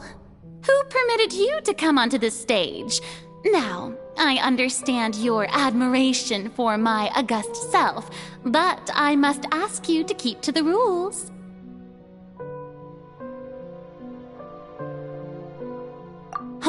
All right. It is not my intent to reprimand you. There is no need to state your name. Just be off with you. Do not distract me from my performance.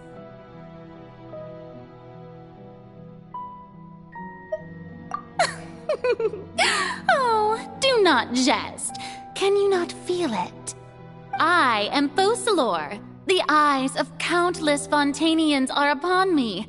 I must, at all times, display the utmost elegance and nobility.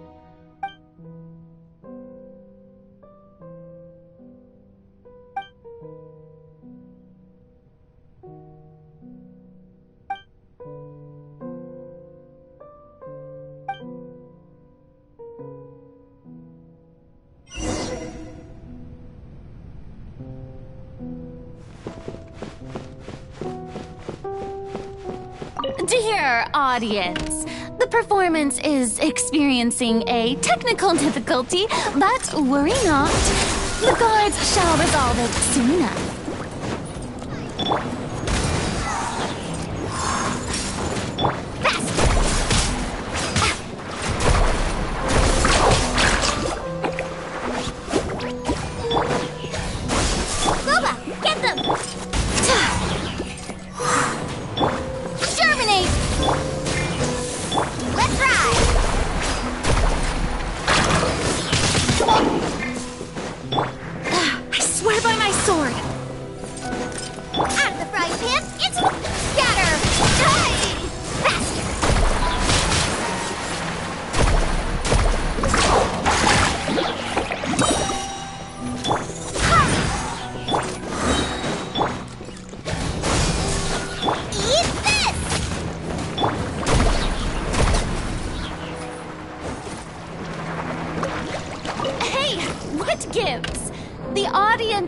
Watching me, you know.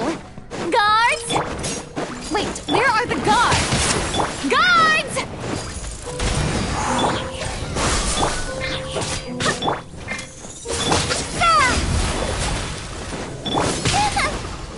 Boba, get them!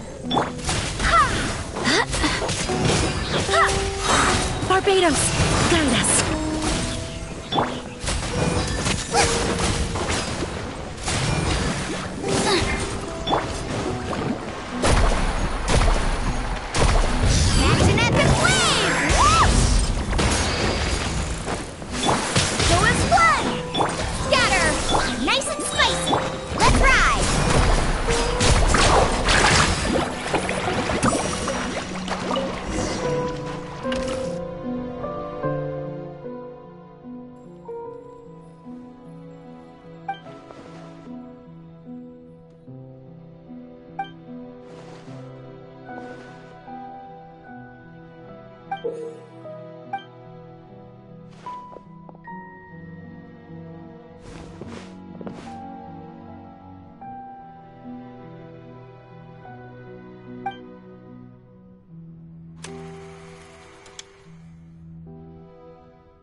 Furina. Huh? Who's that? Who's calling me? Where are you? Be not nervous. Be not afraid. I am before you. Wait a moment. You're near me? How can this be?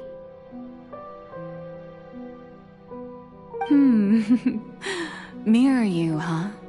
You know what? That's not bad. Let's go with that. Mirror me? What do you wish to say? The prophecy. Have you heard of it? What prophecy? Wait. I know. I think. I don't know why, but it's in my head somehow. The people will all be dissolved into the waters, and only the Hydro Archon will remain, weeping on her throne. Only then will the sins of the people of Fontaine be washed away. Oh, very good. You know it well. What's going on? I can't seem to remember anything clearly. The only thing I know for sure is this prophecy. Will it really come to pass? Yes, it will. And that is why I've come to you. Disaster will come to Fontaine sooner or later. Things will develop just as the prophecy declared. There is no escaping it.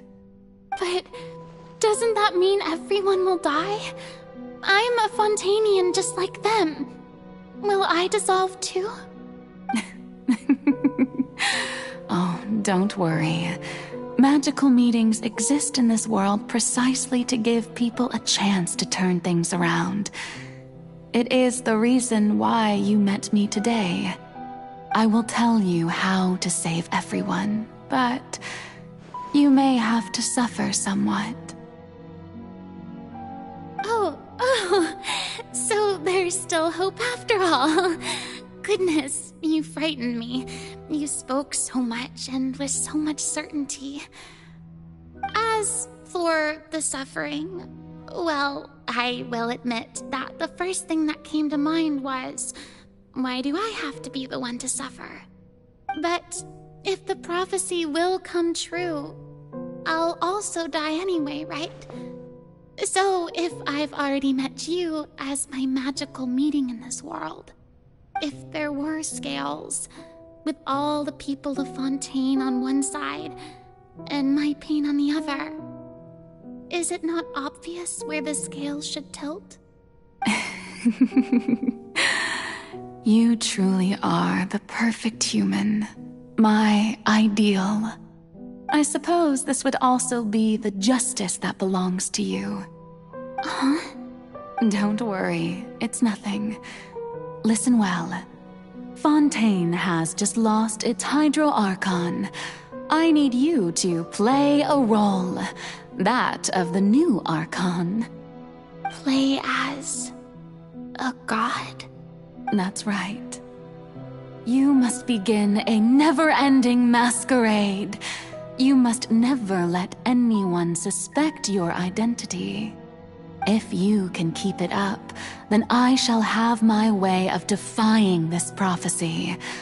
But should your identity be revealed, then all hope will be lost.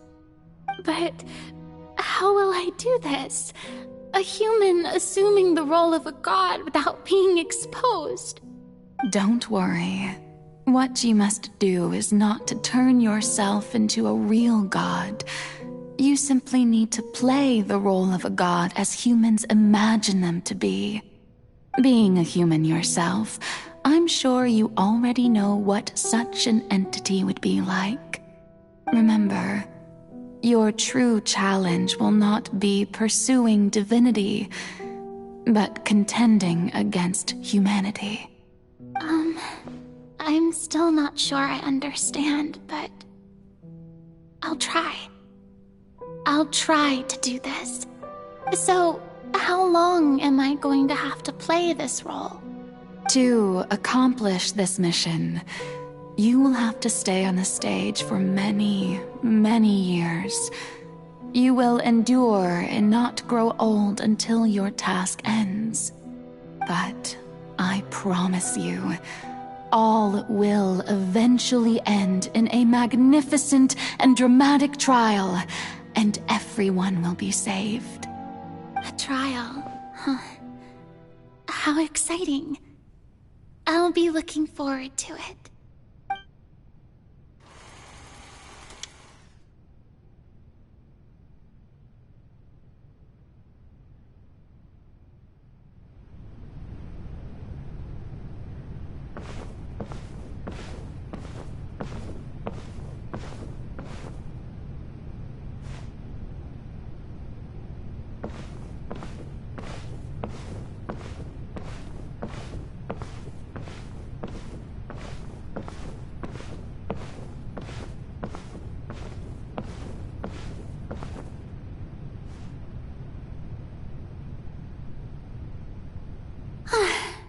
The Maison Cardinalise has announced my accession, but this is my first time facing the people.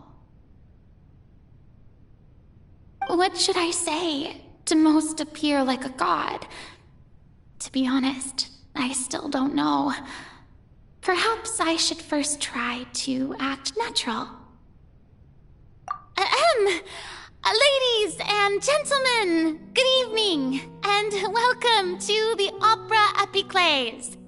I'm sure you've all heard about how I have taken on the role of Hydro Archon. Indeed, I am Verena de Fontaine, your new Archon. In truth, I know little about becoming a nation's new god, but it will be my honor to guide you all. As the god Focalor, the god of justice, I shall do all within my power to lead you into an age of fairness and justice. Once again, thank you all for coming. If you should have any questions or suggestions, please send them to the Maison Cardinalise. The future of Fontaine will require us to work together, after all. This should do it. I thought I might stammer, but thankfully, I was able to convey my thoughts just fine. Okay, and next. That's the new Hydro Archon. Is this some kind of joke by the Maison? I would have thought that a being that surpasses humanity would be a bit more assertive. Hey, did you hear that? She even told us to send her suggestions there at the end. Shouldn't gods be all-powerful? She's being so modest. What's the difference between her and an ordinary person, then? If you ask me, perhaps the succession didn't actually happen. She might just be a Maison-back puppet. Wait, what's going on? Why is everyone suspecting me of being a fake? Oh, this is bad.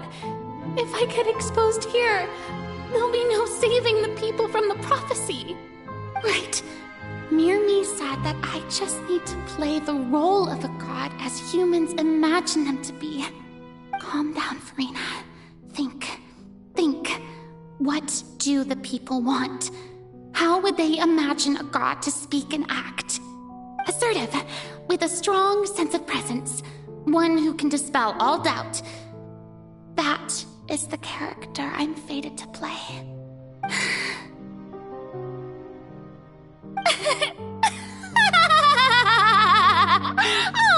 Oh, very good, my people. Only ones such as you are deserving of my rule.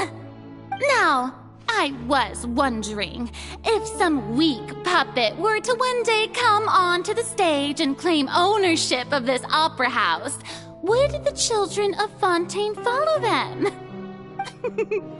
Well, it seems that you would all see right through them. Having passed my test, you are qualified to witness wondrous trials alongside my august self, here in this opera house. You may consider my previous act a door gift of sorts. I thought it was a debut that suited the atmosphere. Now then, let us be reintroduced. Ah, so that was just a performance. How could I have forgotten that we were inside an opera house?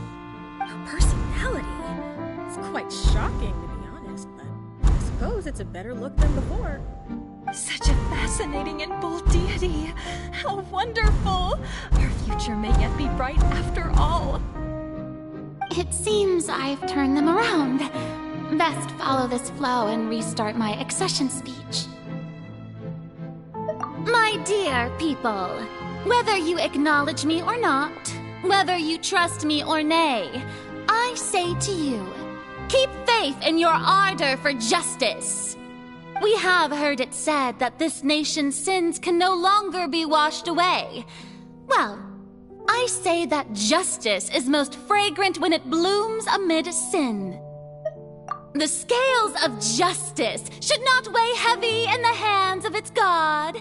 On one side, it must carry fairness and justice. And on the other, praise and applause. May law be the prayer on our lips. May judgment be our worship. Let us light the fires and drink to the future of Fontaine. There is no trouble in this world that justice cannot solve. All that is needed is for you, my people, to believe in it, heart and soul. So long as I, the Archon Focalor, stand within the Opera Epiclese, so long as I stand before the Oratrice, I shall even judge the gods of this world!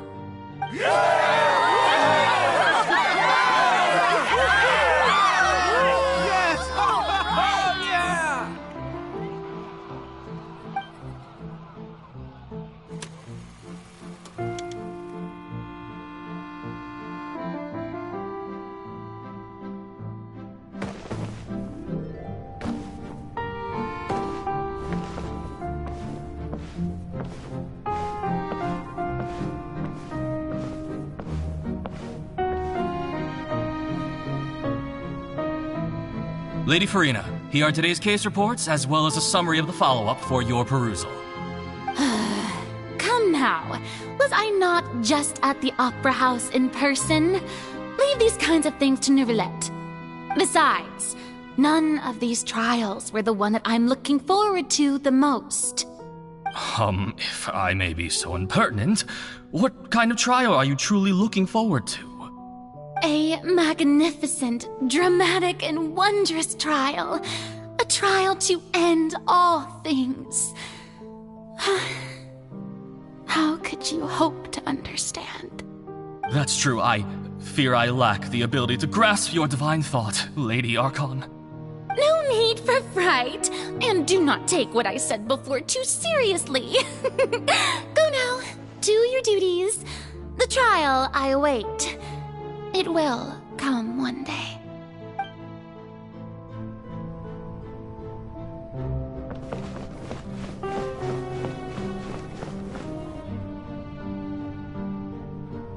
Lady Farina, I don't know what to say. Thank you for agreeing to see me. No need to thank me.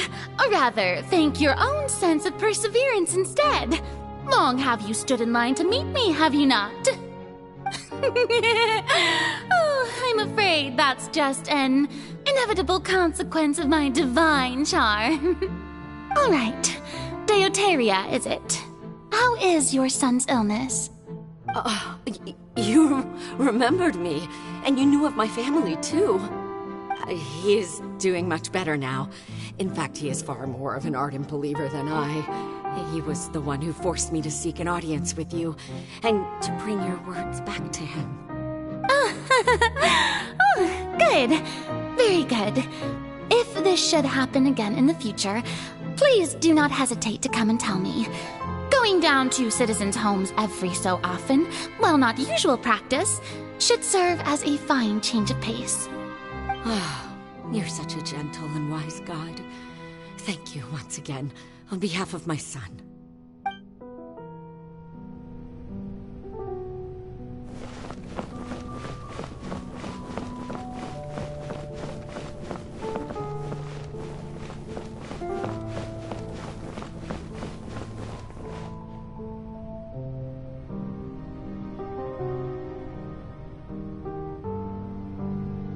Lady Farina, here are the latest hydrological reports.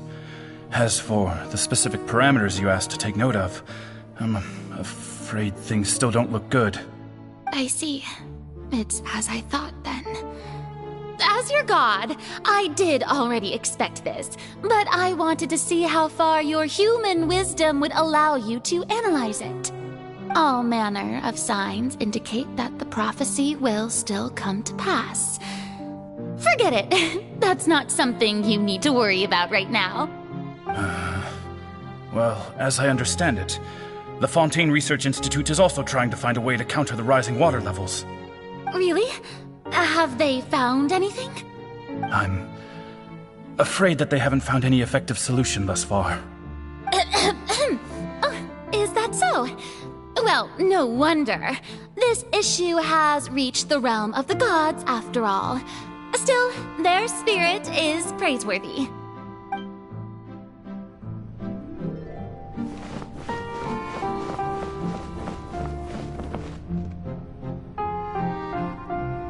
The day is finally over. I haven't had a moment to breathe this whole time. But it's good to see that everything's getting on track. There are no longer any voices of suspicion. Maybe this is fine. I just need to keep going, and everyone will be saved. All right, Farina, don't think too hard about this. You need rest. Tomorrow's a new day.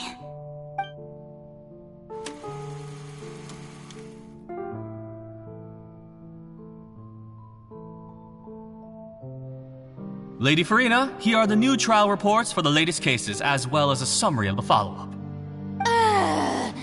There'll be no need for that. I've seen them already. There's no need to go back over scenes I've witnessed in person before. Lady Farina, I've waited so long for this chance to see you in this manner. Indeed, my dear, loyal citizen. This joyous moment is an honor for us both. Lady Farina, we're detecting significant hydrological anomalies near Poisson. Understood. Keep monitoring. Keep me informed should anything come up at the Institute.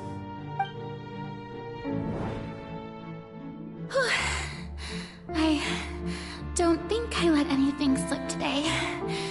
I must show the people that there is nothing to worry about. I just don't know when these days will end. I feel utterly exhausted. Best to rest early today, too.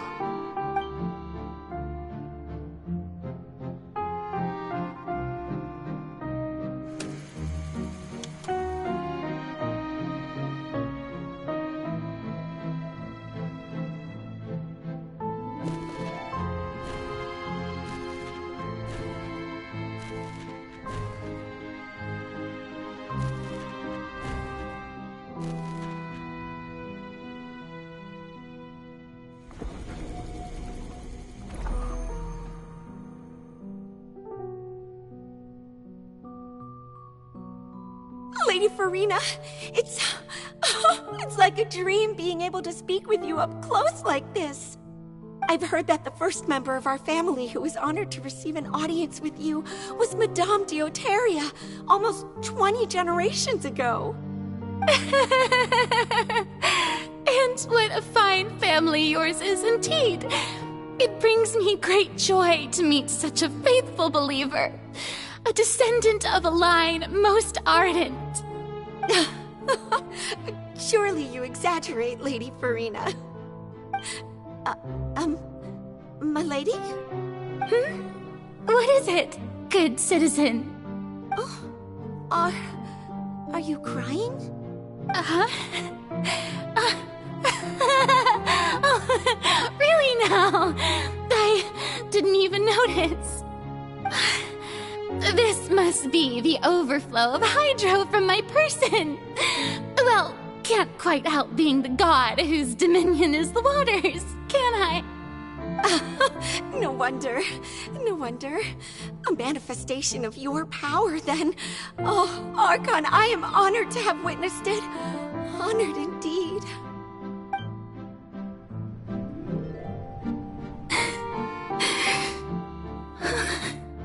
So interminable. So lonely. Just how much longer? Hundreds of years must have passed by now. Perhaps the show must go on for hundreds more. I never imagined that it would hurt so much. Have I reached my limit? No. Perhaps I reached it long ago. Today I didn't even notice my own tears. I want to tell someone, anyone, about this. But would that not destroy all I've done so far? I've conducted so many investigations across the centuries, but there's not even a sliver of hope that we might break the prophecy. All I can do is keep heart. I must maintain this act. It is the only way to save Fontaine. Please, mirror me. You have to succeed.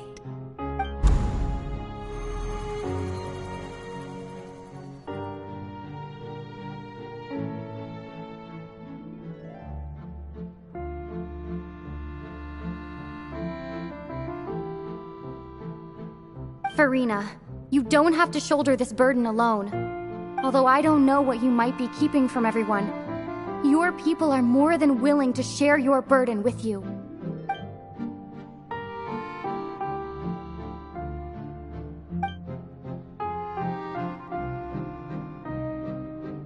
share my burden. That's impossible. It was fated right from the start that this would be my duty alone. But even if your burden doesn't need to be shared, you can still choose to confide in someone. Just share it with me.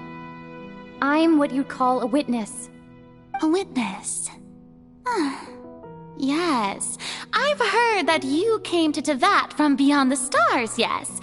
In other words, you never belonged here.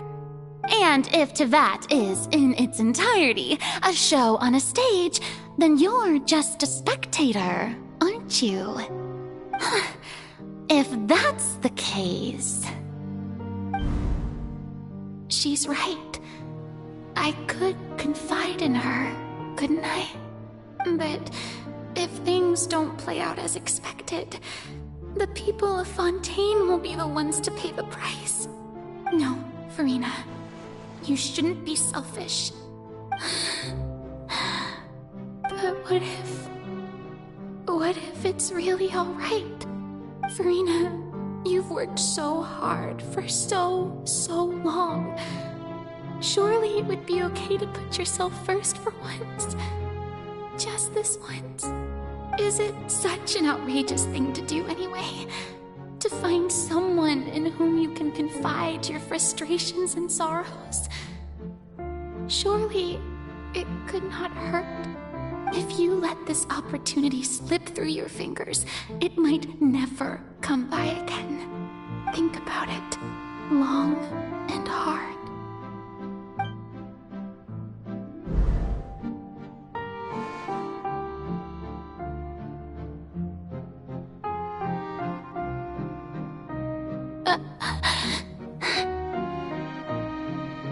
No, I have nothing to say. I am Farina, the Archon of Fontaine. Everything will surely get better.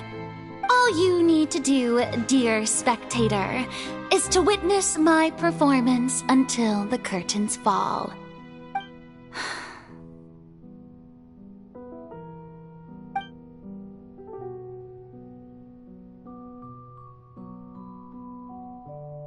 Fine.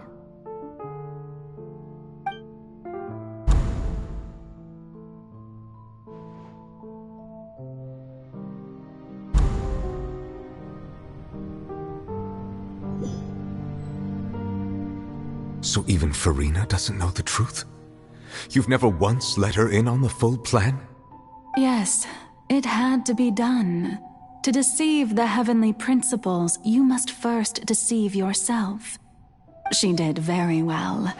If she had let her resolve falter even once in these 5 centuries, Fontaine would have been doomed to the most tragic fate. It seems that trusting humanity was the right decision after all. I believe that I understand how your deception works, but that is only half the truth, is it not? How would you build on this foundation to save the people of Fontaine? That is the most important thing. Ah, good. Of course, the Iudex of Fontaine has pinpointed the crux of the issue. I'm sure you've long sensed that the Oratrice is no simple machine, yes? I've always suspected that it had its own consciousness. And Lenny did mention that he heard a human voice within the core chamber. It now seems that that person was you, hidden within the machine all along. Am I right? And then I became one with the Oratrice, taking Fontaine's gnosis with me. Yes, it would seem so, wouldn't it? Alas, your understanding of this device still lacks sufficient depth. In truth, it is no enactor of justice. It is, in fact, a device created to kill the god of justice. I beg your pardon? Oh, you have it. And to be more precise, not only will the Oratrice take down the god of justice, it will also take down the divine throne upon which she has been placed. I mean, did you think I would be the sort to enjoy peaceful repose while Farina suffered. My work over these last 500 years has been to constantly accumulate indemnitium within the oratories. But really, some have already discovered that only a small fraction of the energy generated by the device was ever used to provide power to Fontaine. The vast majority had to be, accumulated to enact this death sentence. It was all part of your plan, then?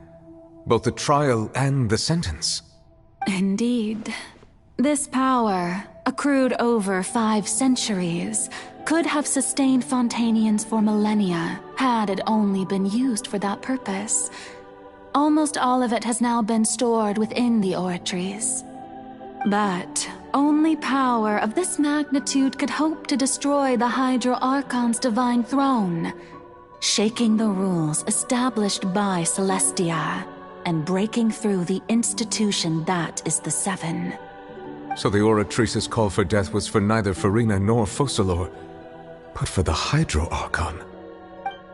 The destruction of that divine throne. If I do not misunderstand your intent, you must be... returning what's rightfully yours to you, of course.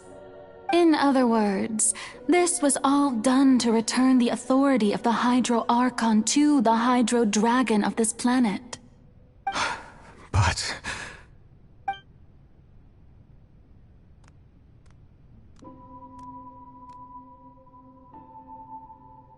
Oh, what? Getting sad again, are we? The authority of the ancient dragons shall soon be yours once more, O Hydro Dragon Sovereign. And this is the face you make. all you've done throughout the years is just so you can sacrifice yourself at the very end. I've never quite seen it that way, you know. Even now, I'm quite pleased at how well my deception worked.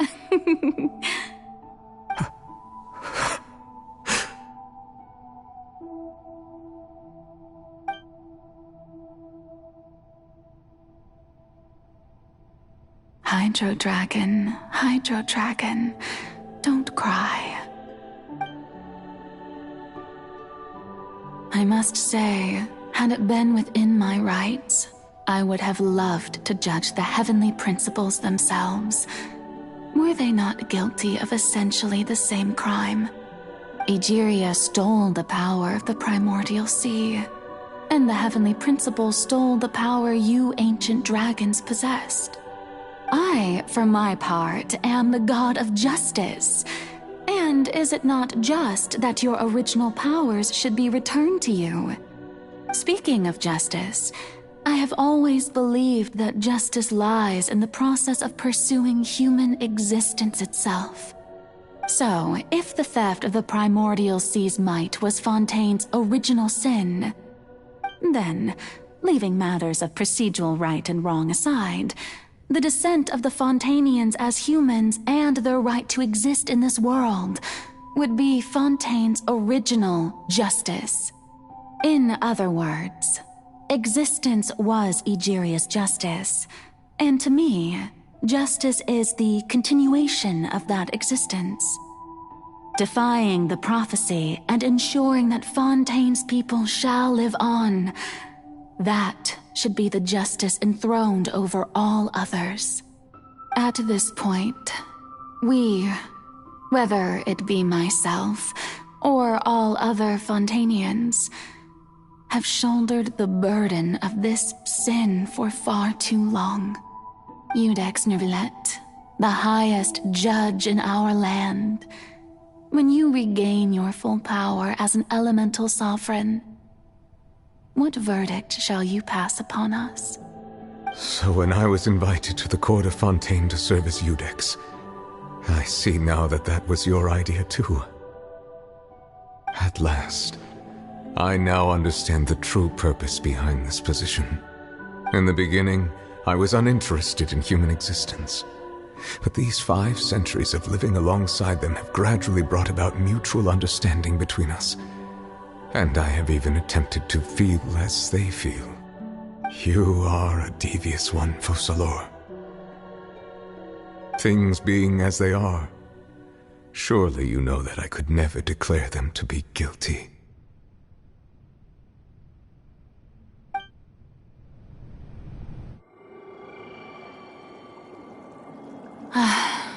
The hour of my execution is almost here.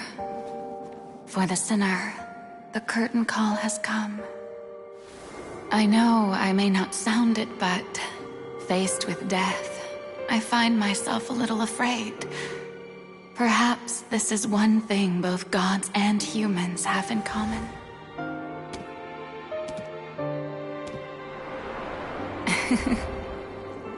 Farewell, Nervalette. I hope you've enjoyed the part you played these 500 years.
Iudex Nervalette, hereby declare,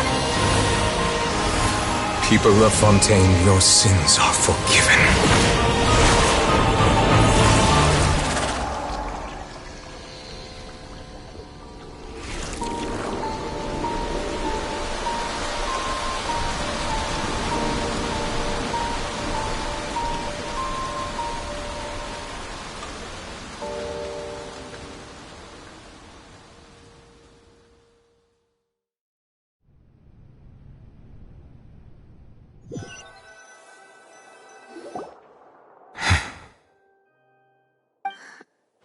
What just happened?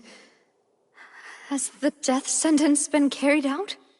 Was that bright light some sort of misdirection? I have a feeling that something huge just happened. But since we're all still alive and haven't been dissolved, I assume whatever happened was good for us. It's time to end this. We must mete out punishment to that beast. Didn't you say just a moment ago that it can't be defeated? I have gained the strength sufficient to deal with it. Through certain means, I now have the ability to separate the power of the Primordial Sea from that creature. We should seize the opportunity to pursue our quarry. Traveler, now that the oratories can no longer function, I require an executor to help me mete out justice. The root of the calamities befalling Fontaine, the beast that enacts the prophecy, its name is the all-devouring narwhal. Come with me, traveler. The hour of execution has come.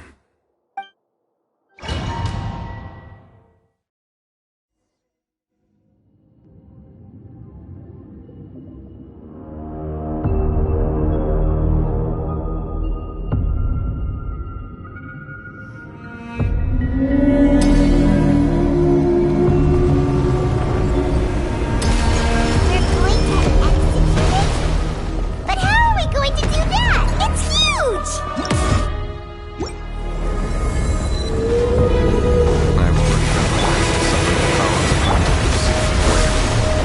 Considering the size of the beast, I cannot reach the power source. Unless we can find a way to attack it from within. We shall share a part of the ancient dragon's power. We shall look for an opening together.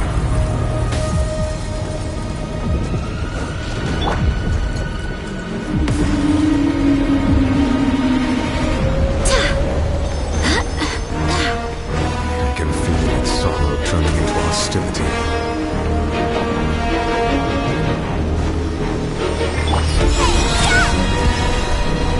Propagate! Carving wave!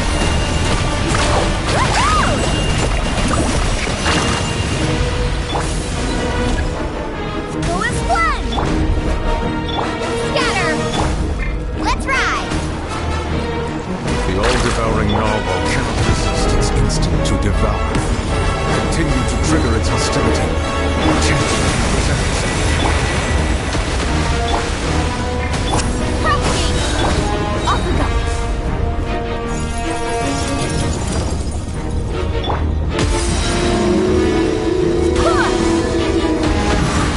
Booba, get them!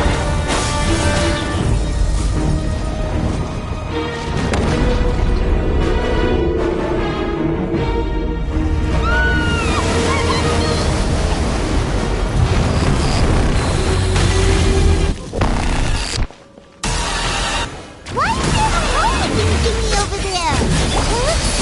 Huh?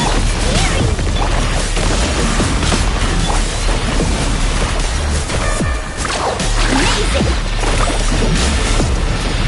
Let's shred, Jesse! Go as one! I have granted you my protection. Do not fear. Seize the moment and use my power to suppress its roots from within.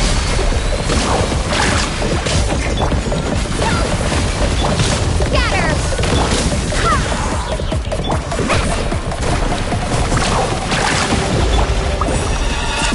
Booba, get it! Go as one!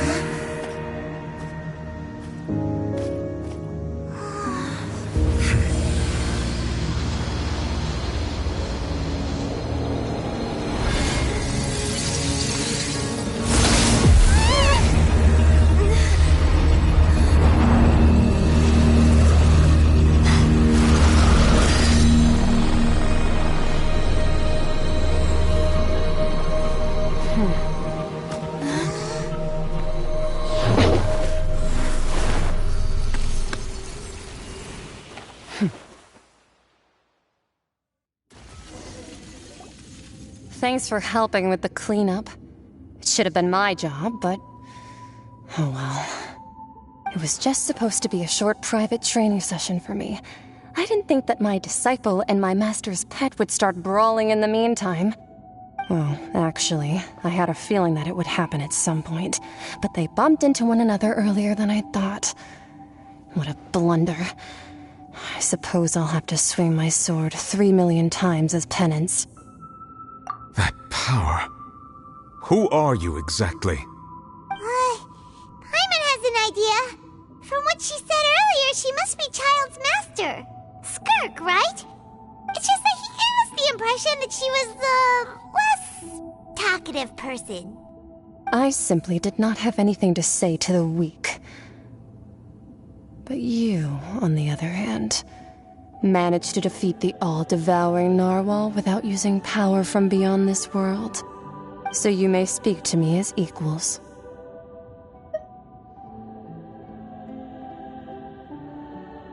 I have to agree. It's a strange use of a planet's primordial waters just to raise an all-devouring narwhal. That kind of power is wasted on it. It's not cooperative. It eats too much. And I have more important things to do with my time than pet sitting. The only thing that creature has going for it is its looks. All in all, it fails as a pet.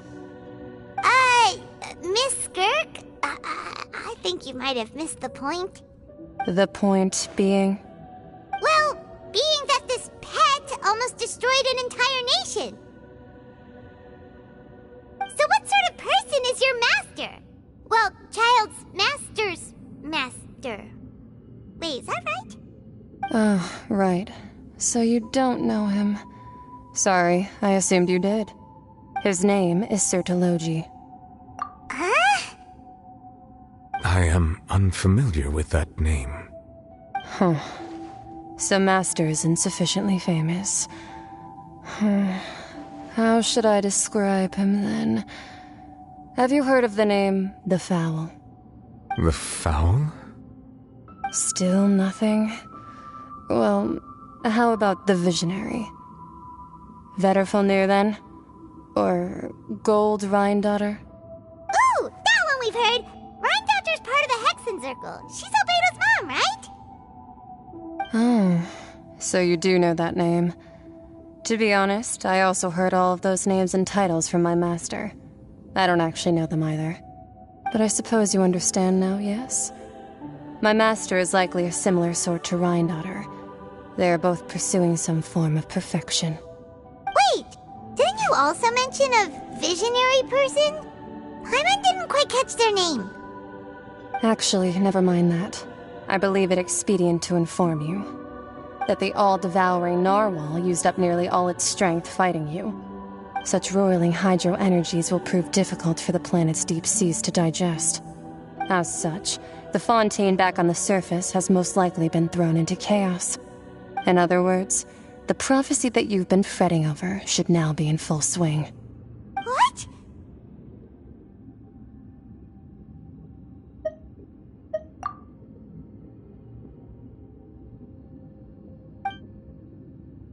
Not to worry.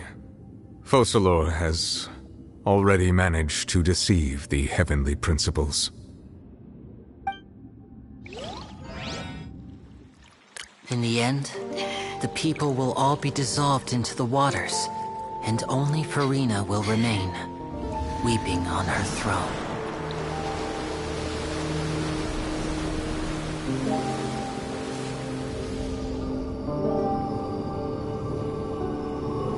Only then will the sins of the people of Fontaine be washed away.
All hands, initiate emergency rescue!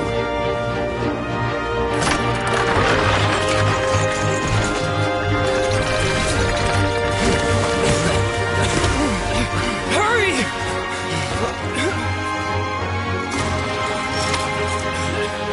Hey, lend a hand!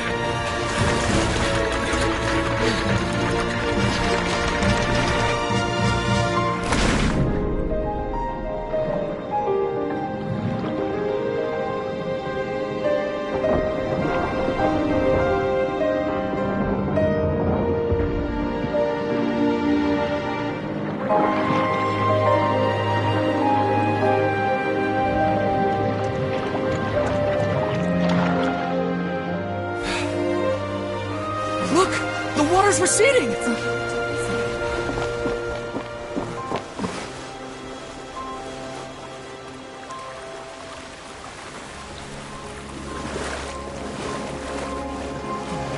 It's a miracle! Water's receding. We didn't dissolve. The prophecy was wrong! The prophecy was wrong!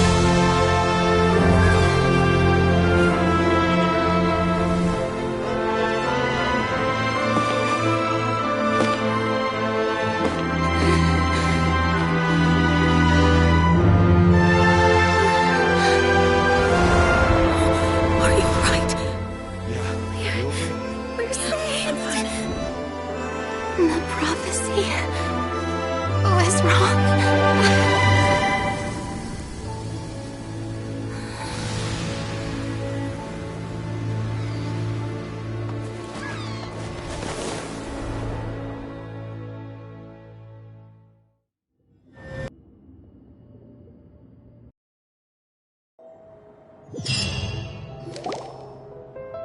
The soil renewed.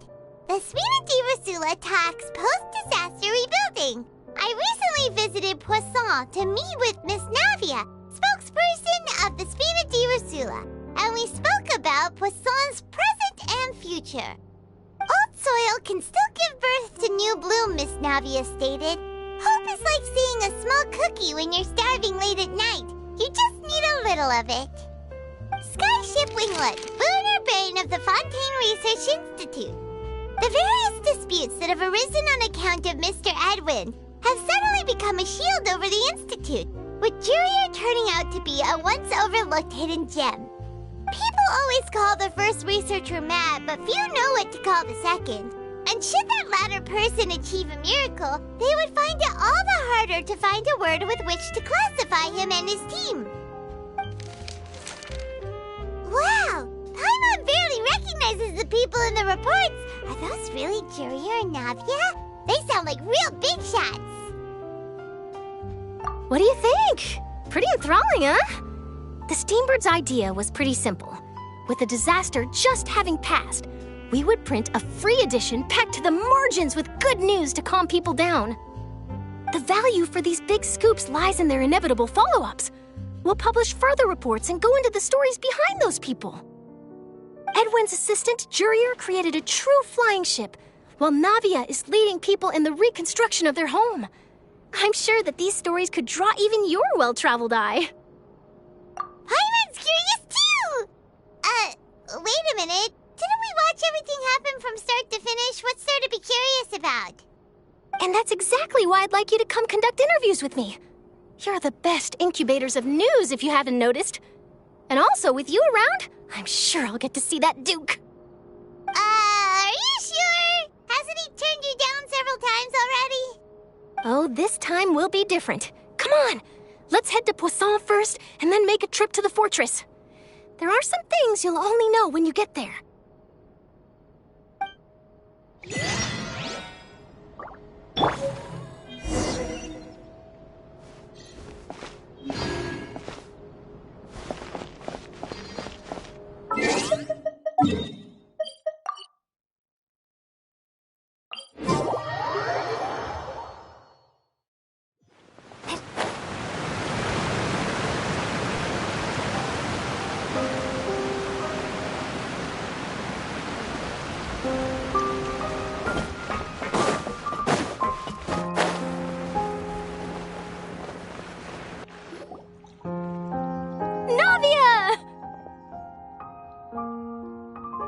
Oh, it's you. What brings you all here? Hey, we're just having a look around. I'm here to update myself on how things are going here. Oh, the Fatui are here too. Let me introduce you. This is Mr. Garunt Snezhevich. He represented the Knave in sending us a large amount of supplies, and is helping with our work. Our residents are hard at work as well. Thanks to everyone, work is progressing nicely. We've lost a lot of people, but we're moving forward. That will have to be enough. Hello, Miss Charlotte. I'm a big fan of yours. I especially like that article you wrote last year about Fontaine's stray cats. But if you don't mind, could you not emphasize our role too much in your report? It's not charity we're doing here. We just happen to share the same interests as the Spina. I get where you're coming from. I'll keep it as simple as possible. Or would you be willing to feature as friendly neighbors? That would be fine. Thanks. Oh, you're back too. How are things? We finished laying down the construction materials. It'll be another hour before the workers are able to go over there. Huh? You're here too, Clorinde? Well, her reputation's greatly risen after that whole duel business with Miss Farina, so she's here in Poisson to wait out the heat. All right. She really came here to help me out. There's too much to consider in the reconstruction of Poisson. The Spina has need of more decision-makers. And, well, I do already happen to be connected to Mr. Callis. Oh, wait just a moment. Do you mind me asking a few questions? You know, about how you felt before the duel, about what it was like facing down a god. There's lots of exciting material there, I bet. Forget it. I'm sure you can find a better theme than that, Miss Charlotte. I see you're the same as always. Couldn't you do me a favor, for Navia's sake? Well, if we're talking about doing things for my sake, you might as well just take a few more photos of me. Or of the Traveler. It's better than wasting time persuading Chlorand, at any rate. Of course I will. I'm not gonna let her off that easy. All right, then everyone who wants to be in the photo, gather up. And smile.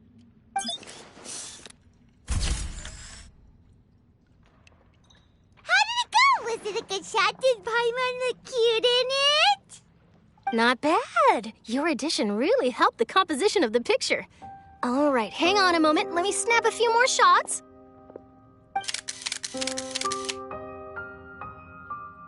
All right, that should do it. I'll be back here later anyway, so let's call it a day.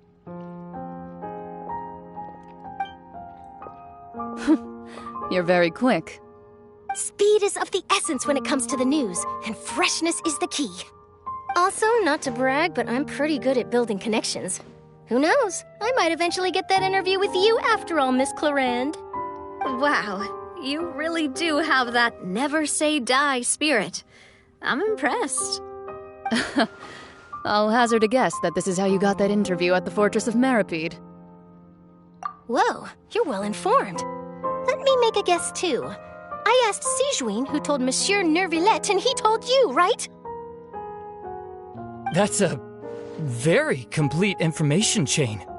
In truth, all Monsieur Nervillette asked me was, when did the fortress become so friendly towards the media? I told him that it was best not to speak too soon. There's no guarantee that Ridsley will make a personal appearance. You're right. I've got to treasure every moment I have with them. In which case, I'll be making a move first. Stay safe now. And tell me if you hear anything interesting. I'll treat you to afternoon tea in exchange.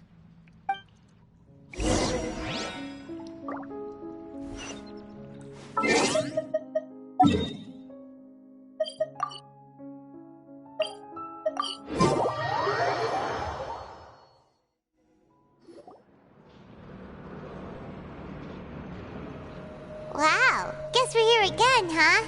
There's a real nostalgic feeling to this place. Looks like you've been missing us. Duke! Did you come all the way to the entrance to greet us? Of course. I'm here to welcome you and our dear Miss Charlotte, whom our good head nurse recommended to me. It's an honor to finally meet the much-rumored Duke. Thank you for consenting to my visit to the fortress, sir. No need to thank me. But that said, I shouldn't be the focus of your interview. I trust you recall our agreement? Of course, of course. All right then, this way.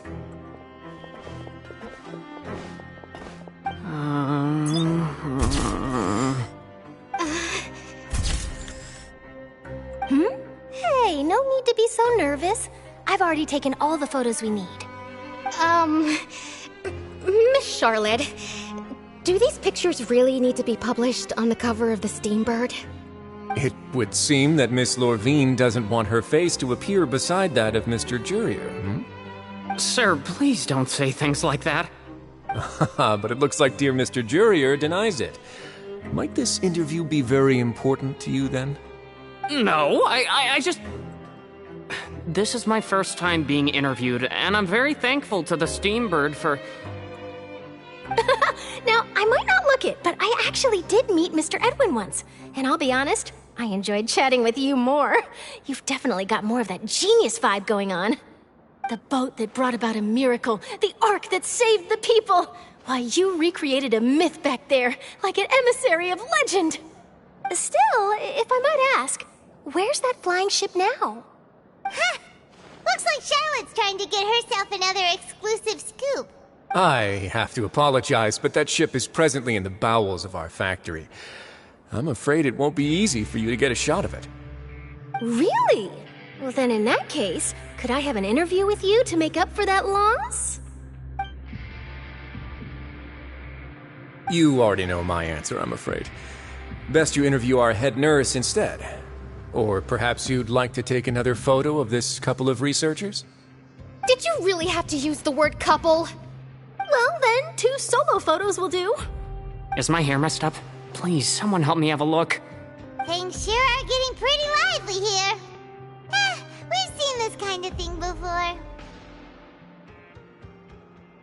Oh, seems like everyone's here.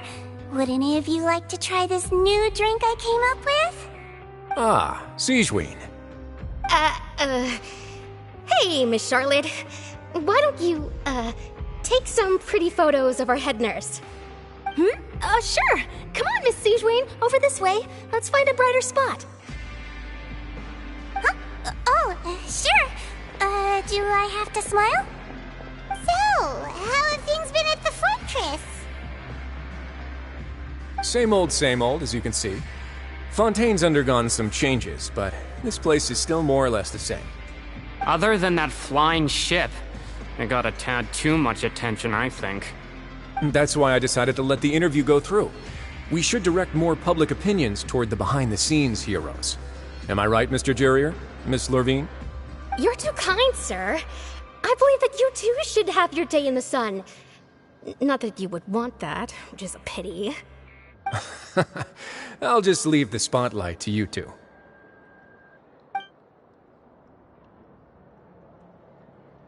I see. Lots of things happened that day, huh? Anyway, regarding that Harbinger, I'm not sure you remember, but his 3 young followers are still waiting for his return. He sure did win them over, huh? I'll tell them that there's good news and bad news. The good being that their boss seems fine, and the bad being that they must face extended sentences for abetting his escape. Oh, actually, what about you? Are things gonna change for you too? What change can there be?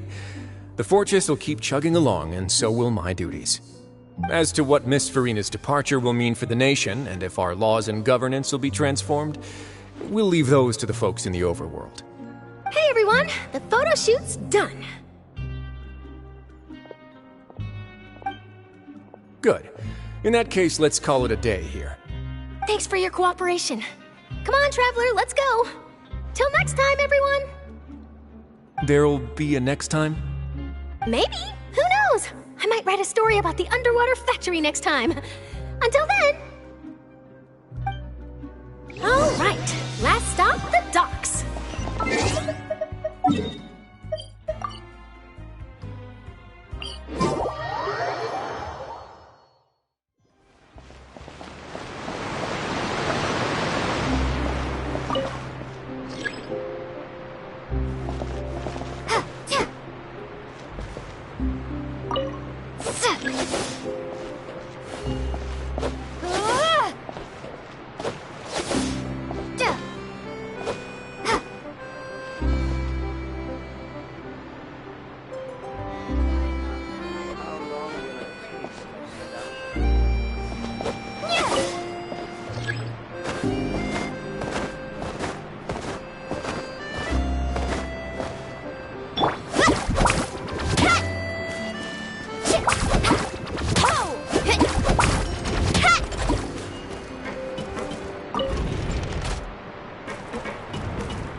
Flavia mentioned that she stayed in touch with Linny and the others after working together.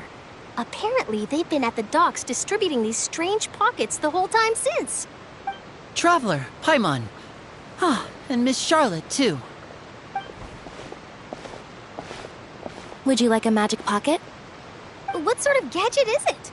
It's a wondrous bag that can be used to carry many things.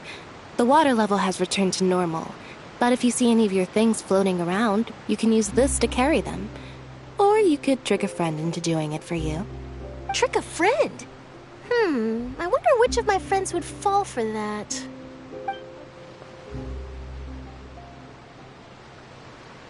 You could just make a friend like Fremine here. Isn't that right, Fremine? Is this what you meant by, I'll help you make some more friends? To be honest, that sounds pretty sweet. Could I have your contact, please? Sure. Please, write down my address. Lynette sure is working hard to help Fremine socialize. He was the one who proposed doing this. He even wants to assist in our magic shows. Yes, I was planning to first introduce Pear as an assistant, and later Fremine himself. In the future, I think we can leave underwater escape magic to him too. That said, would anyone want to see a diver escape underwater? Oh, it'll work out. Every journey begins with the first step. He'll become a part of our show eventually. Lynette, could you come over? Miss Charlotte says she wants to take a picture of us. Got it. My, that Charlotte is rather perceptive. She got rid of everyone the moment she realized I had something to say to you. Father says that you did a great deal during the latest events. She's very grateful for your contributions to Fontaine. That's all right. We were more than happy to help. So, what's she doing now? Oh, I guess you haven't heard. Well, after Lady Farina left, Father and Monsieur Neuvillette opened negotiations, during which he gave Fontaine's gnosis to her as a diplomatic gift. A diplomatic gift? A gnosis? Yes, I was quite surprised at first myself. But when I thought it over, there were actually a number of things going for it. It could have been done as an apology for the incident with Lord Child, or as thanks for his help in tying the all-devouring narwhal down. Furthermore, Father did also lend significant aid to Fontaine and Poisson. Well, that's true, but this is a gnosis we're talking about. Doesn't this seem a bit irresponsible? I would agree, but I've also heard that it seems that Monsieur Neuvillette has had a significant change of heart regarding the matter. So there's some reason for this that only Neuvillette knows about? I suspect you'll have to ask him about that yourself. Yes, speaking of which, I did see him strolling around the entrance to the Fortress of Meripede a while back. Isn't he real busy and stuff? Paimon didn't think he'd have time for that. But back to the topic. The gnosis was given to the knave, right? What about Child? They say that he's returned to Snezhnaya to recover from his wounds. I hear that the recent disaster really did a number on his health. That's true. When you think about it, we've had loads of run-ins with the Fatui. To think we'd be allied with them this time. So shocked by such a simple switching of sides?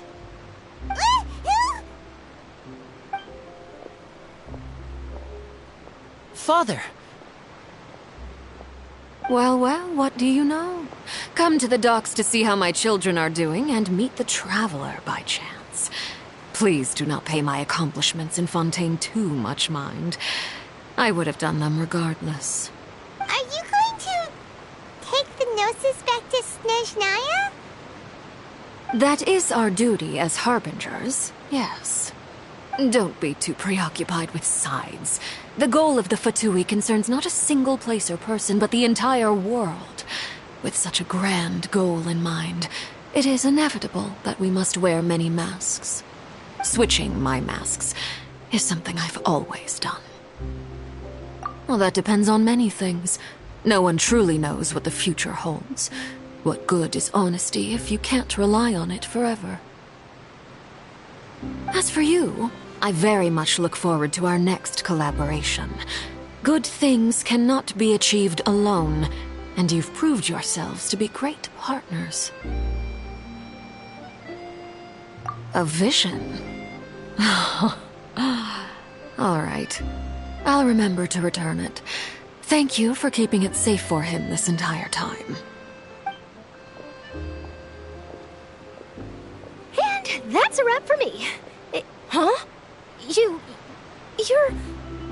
Greetings, Miss Journalist. Hello. If I'm not mistaken, there are diplomatic channels I'll need to report to take a photo of you. That is correct. So forgive me, but I will not be able to serve as a subject in your article. However, feel free to write as much as you'd like about our dear magicians and our upcoming rookie talent. I will. The sea breeze is quite pleasant. I shall continue my walk while the weather remains so agreeable. Farewell. Farewell, Father. Oh, she has such an intimidating presence. I didn't even dare to take a picture. Thankfully, I've already wrapped up all my pre-scheduled interviews. Thank you all. This'll be more than enough for me to write about, I'm sure. Don't be too nervous. Why don't you take a magic pocket before you go? Here, Traveler, Paimon, you take one too. To move things about? That's right. Funny. I was giving out magic pockets when we first met too. And what do you know? I'm doing the exact same thing right now. So many things have happened, but the pockets are still the pockets. I guess this must be life. We will all follow our own paths, and serendipity will lead you to your fated friends. All right then. We'll be handing out pockets in some other districts later, so we'll get going now. Have a good day, you two. Well, guess we sent Charlotte out. Shall we go see what Nivelette's doing? As long as he's not so busy that he doesn't have time to chat anyway.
Really?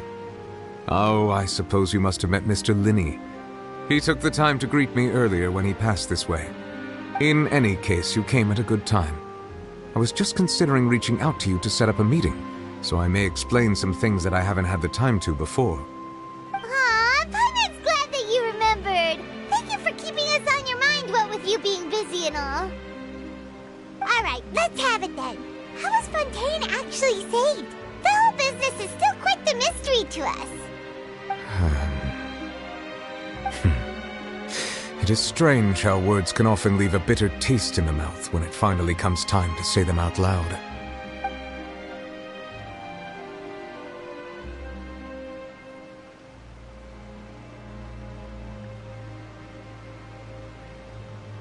Whoa.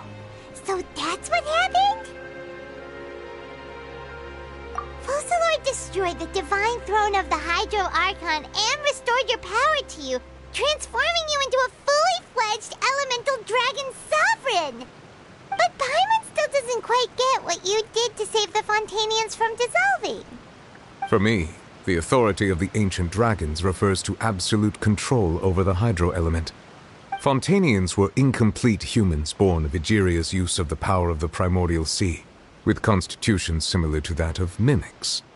But so long as those primordial energies remain within them, I could use the ancient dragon's authority to grant them true blood, after the fashion in which life was first brought into being on this planet.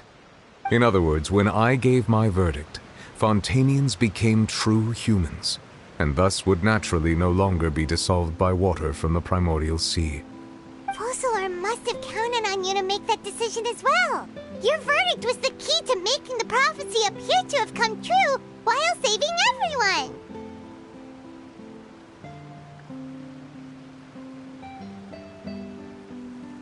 Yeah, and in a manner of speaking, Focalor finally managed to fulfill the original Hydro Archon's wish to turn Oceanids into real people too! It seems from your expressions that you still have more things you wish to ask. Ask away. I will tell you the truth as I know it. I have investigated his case along many avenues, and I have learned that he once fell into an unknown chasm when he was young. There, by chance, he awakened the all-devouring narwhal. But whether it be by sentiment or reason, that should not have been enough to consider him the root cause of the disaster. At most, he would have had tangential liability. As for the judgment passed by the Oratrice during the trial, whether it was due to that liability by association, or Focalor deliberately using him to buy time for us on the assumption that he would be able to hold the creature off, I cannot say. Guess Focalor had Fontainians in mind the whole time. In the end, it was thanks to her that they finally became real humans. Hang on a second. Paimon suddenly got another question. Back when Fontainians hadn't yet become real humans, were the children they had also transformed Oceanids? Life has always flowed like water. Do you recall how Fontainians would often come to the Fountain of Lucine to pray for children? Yeah! Lynette said the fountain is where all the waters in Fontaine converge. In truth, even those couples did not know that such prayers were no mere custom, but instead a form of ritual.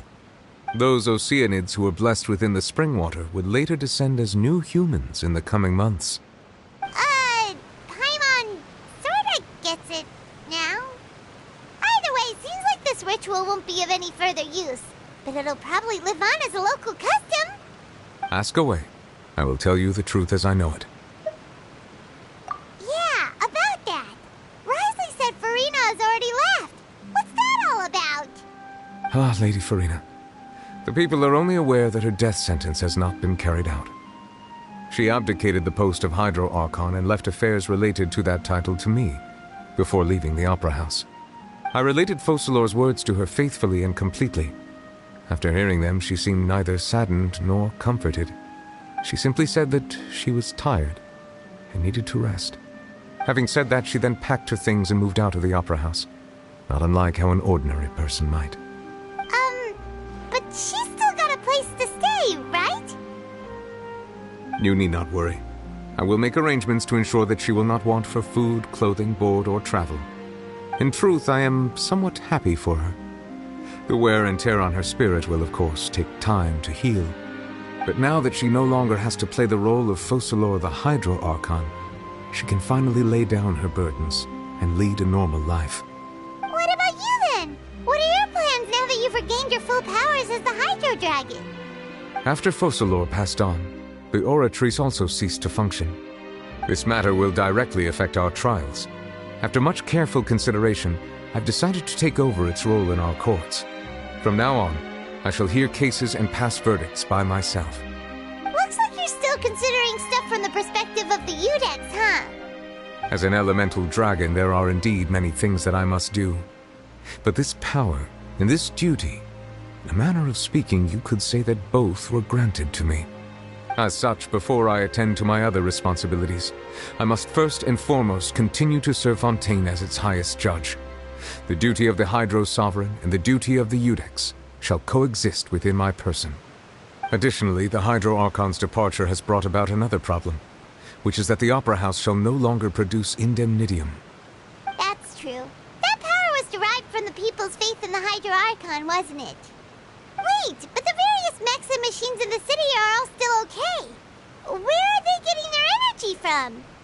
As I am now, I have full command over New Musia, and it can serve as a complete substitute. Another reason why I cannot quite leave Fontaine immediately. Wow. This ancient dragon's authority stuff is really quite useful, huh? Ask away. I will tell you the truth as I know it. Oh, that's right! They say you've given it to the knave as a diplomatic gift or something! Leaving aside their intentionality, the two Fatui Harbingers have indeed done much for us during this crisis. Their sole remaining goal in Fontaine, at least at this point, would seem to be the Gnosis. The Oratrice has ceased to function. The Hydro Archon's divine throne is now no more, and I do not need the Gnosis's power. As such, it has lost all meaning for Fontaine. If the Fatui have impure designs, then we might as well accede to their request now, and avoid unnecessary conflict. What complicated considerations! Paimon thought you were just giving it to them out of gratitude to the knave and as an apology to Child. Ask away. I will tell you the truth as I know it. You will soon be heading to Natlan, I presume? I'm afraid that I have little talent as a travel guide, so all I can do is tell you what I know about that land. As far as I'm aware, Natlan can be said to be a nation of dragons. A nation of dragons? You mean like you? No, I suspect that I would not find myself welcome there. Unlike ancient dragons such as myself, the dragons of Natlan have undergone long years of development and evolution. Large numbers of them have entered a form of coexistence with humanity. Natlan is also the nation of war. War ravages those lands like an undying flame. There is one other piece of information I got incidentally from my negotiations with the knave that I believe may be useful to you. The Harbinger known as the Captain has thrown his hat into the endless ring of war. The Captain. Sounds like a real tough customer. Seriously, everywhere you look, there's a Fatui Harbinger doing their thing. I suggest that you fully prepare yourself before going to Natlan. In the meantime, Fontaine's doors will always be open to you. Ask away. I will tell you the truth as I know it. Hang on a sec. Paimon's still got a question about the Gnosis. When we spoke to Linny earlier, he mentioned that your attitude towards giving away the Gnosis had clearly changed. We guessed that there might be some reason for it that only you were aware of. No wonder the House of the Hearth is the Fatui's intelligence division. They are certainly sharp. So regarding this specific issue, I was just getting ready to share something with you. What is it? In truth, I exchanged some further words with that lady named Skirk after sending you two back to the surface. It went something like this.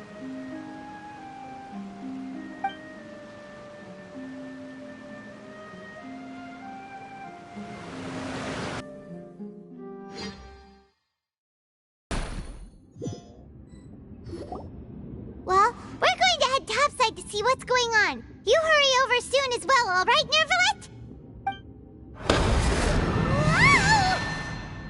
What next? The all-devouring narwhal isn't here, so I'm no longer getting any interference. I can finally catch the scent of your power, what it's made of. It is the authority of the planet's primordial dragons, but with something very similar to a god's curse mixed in. It's quite a novel blend. I'm sure I've encountered something like this before. What was it again? I do not know what you speak of. Of course. How could I forget? You should have the remains of the third descender on your person, yes? Remains? I've never heard of any such thing. According to your parlance, I believe it may be called a gnosis. Well, that much is true. After Focalor's divinity faded, she handed her gnosis to me. But I fear I have never heard of it described in the manner that you just did. I've been training with my master, the Foul, ever since I was young, and I have never returned to the surface since. So most of the information I possess, I got from him. It is only natural for those who are greater than humanity to possess a different sort of common sense, which is why there are so many problems in our attempts to communicate with humans. Regardless, you should probably get rid of objects of misfortune to prevent any disasters from befalling you. To live in itself is a blessing.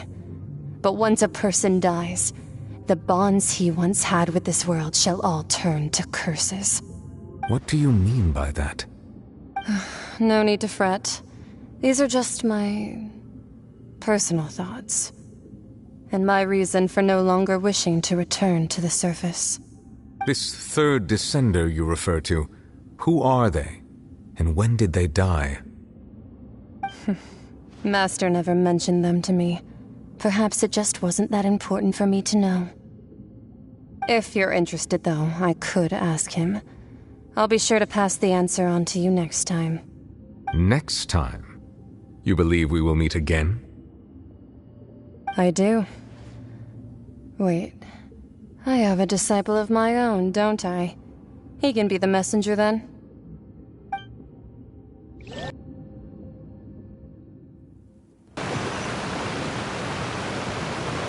That's what she told me.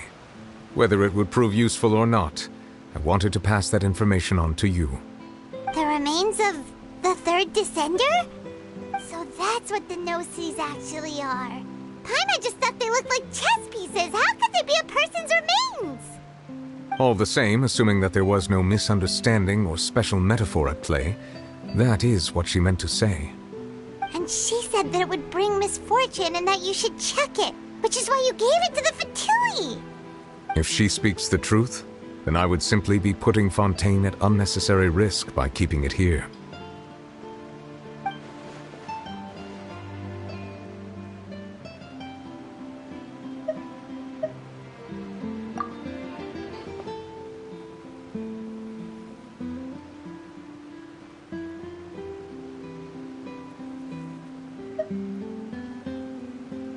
I had guessed that you might already be familiar with this concept, but I did not expect you to be one of them. That means that the Gnosis, which are exceedingly element-compatible and can even enhance elemental abilities, do indeed come from the third descender.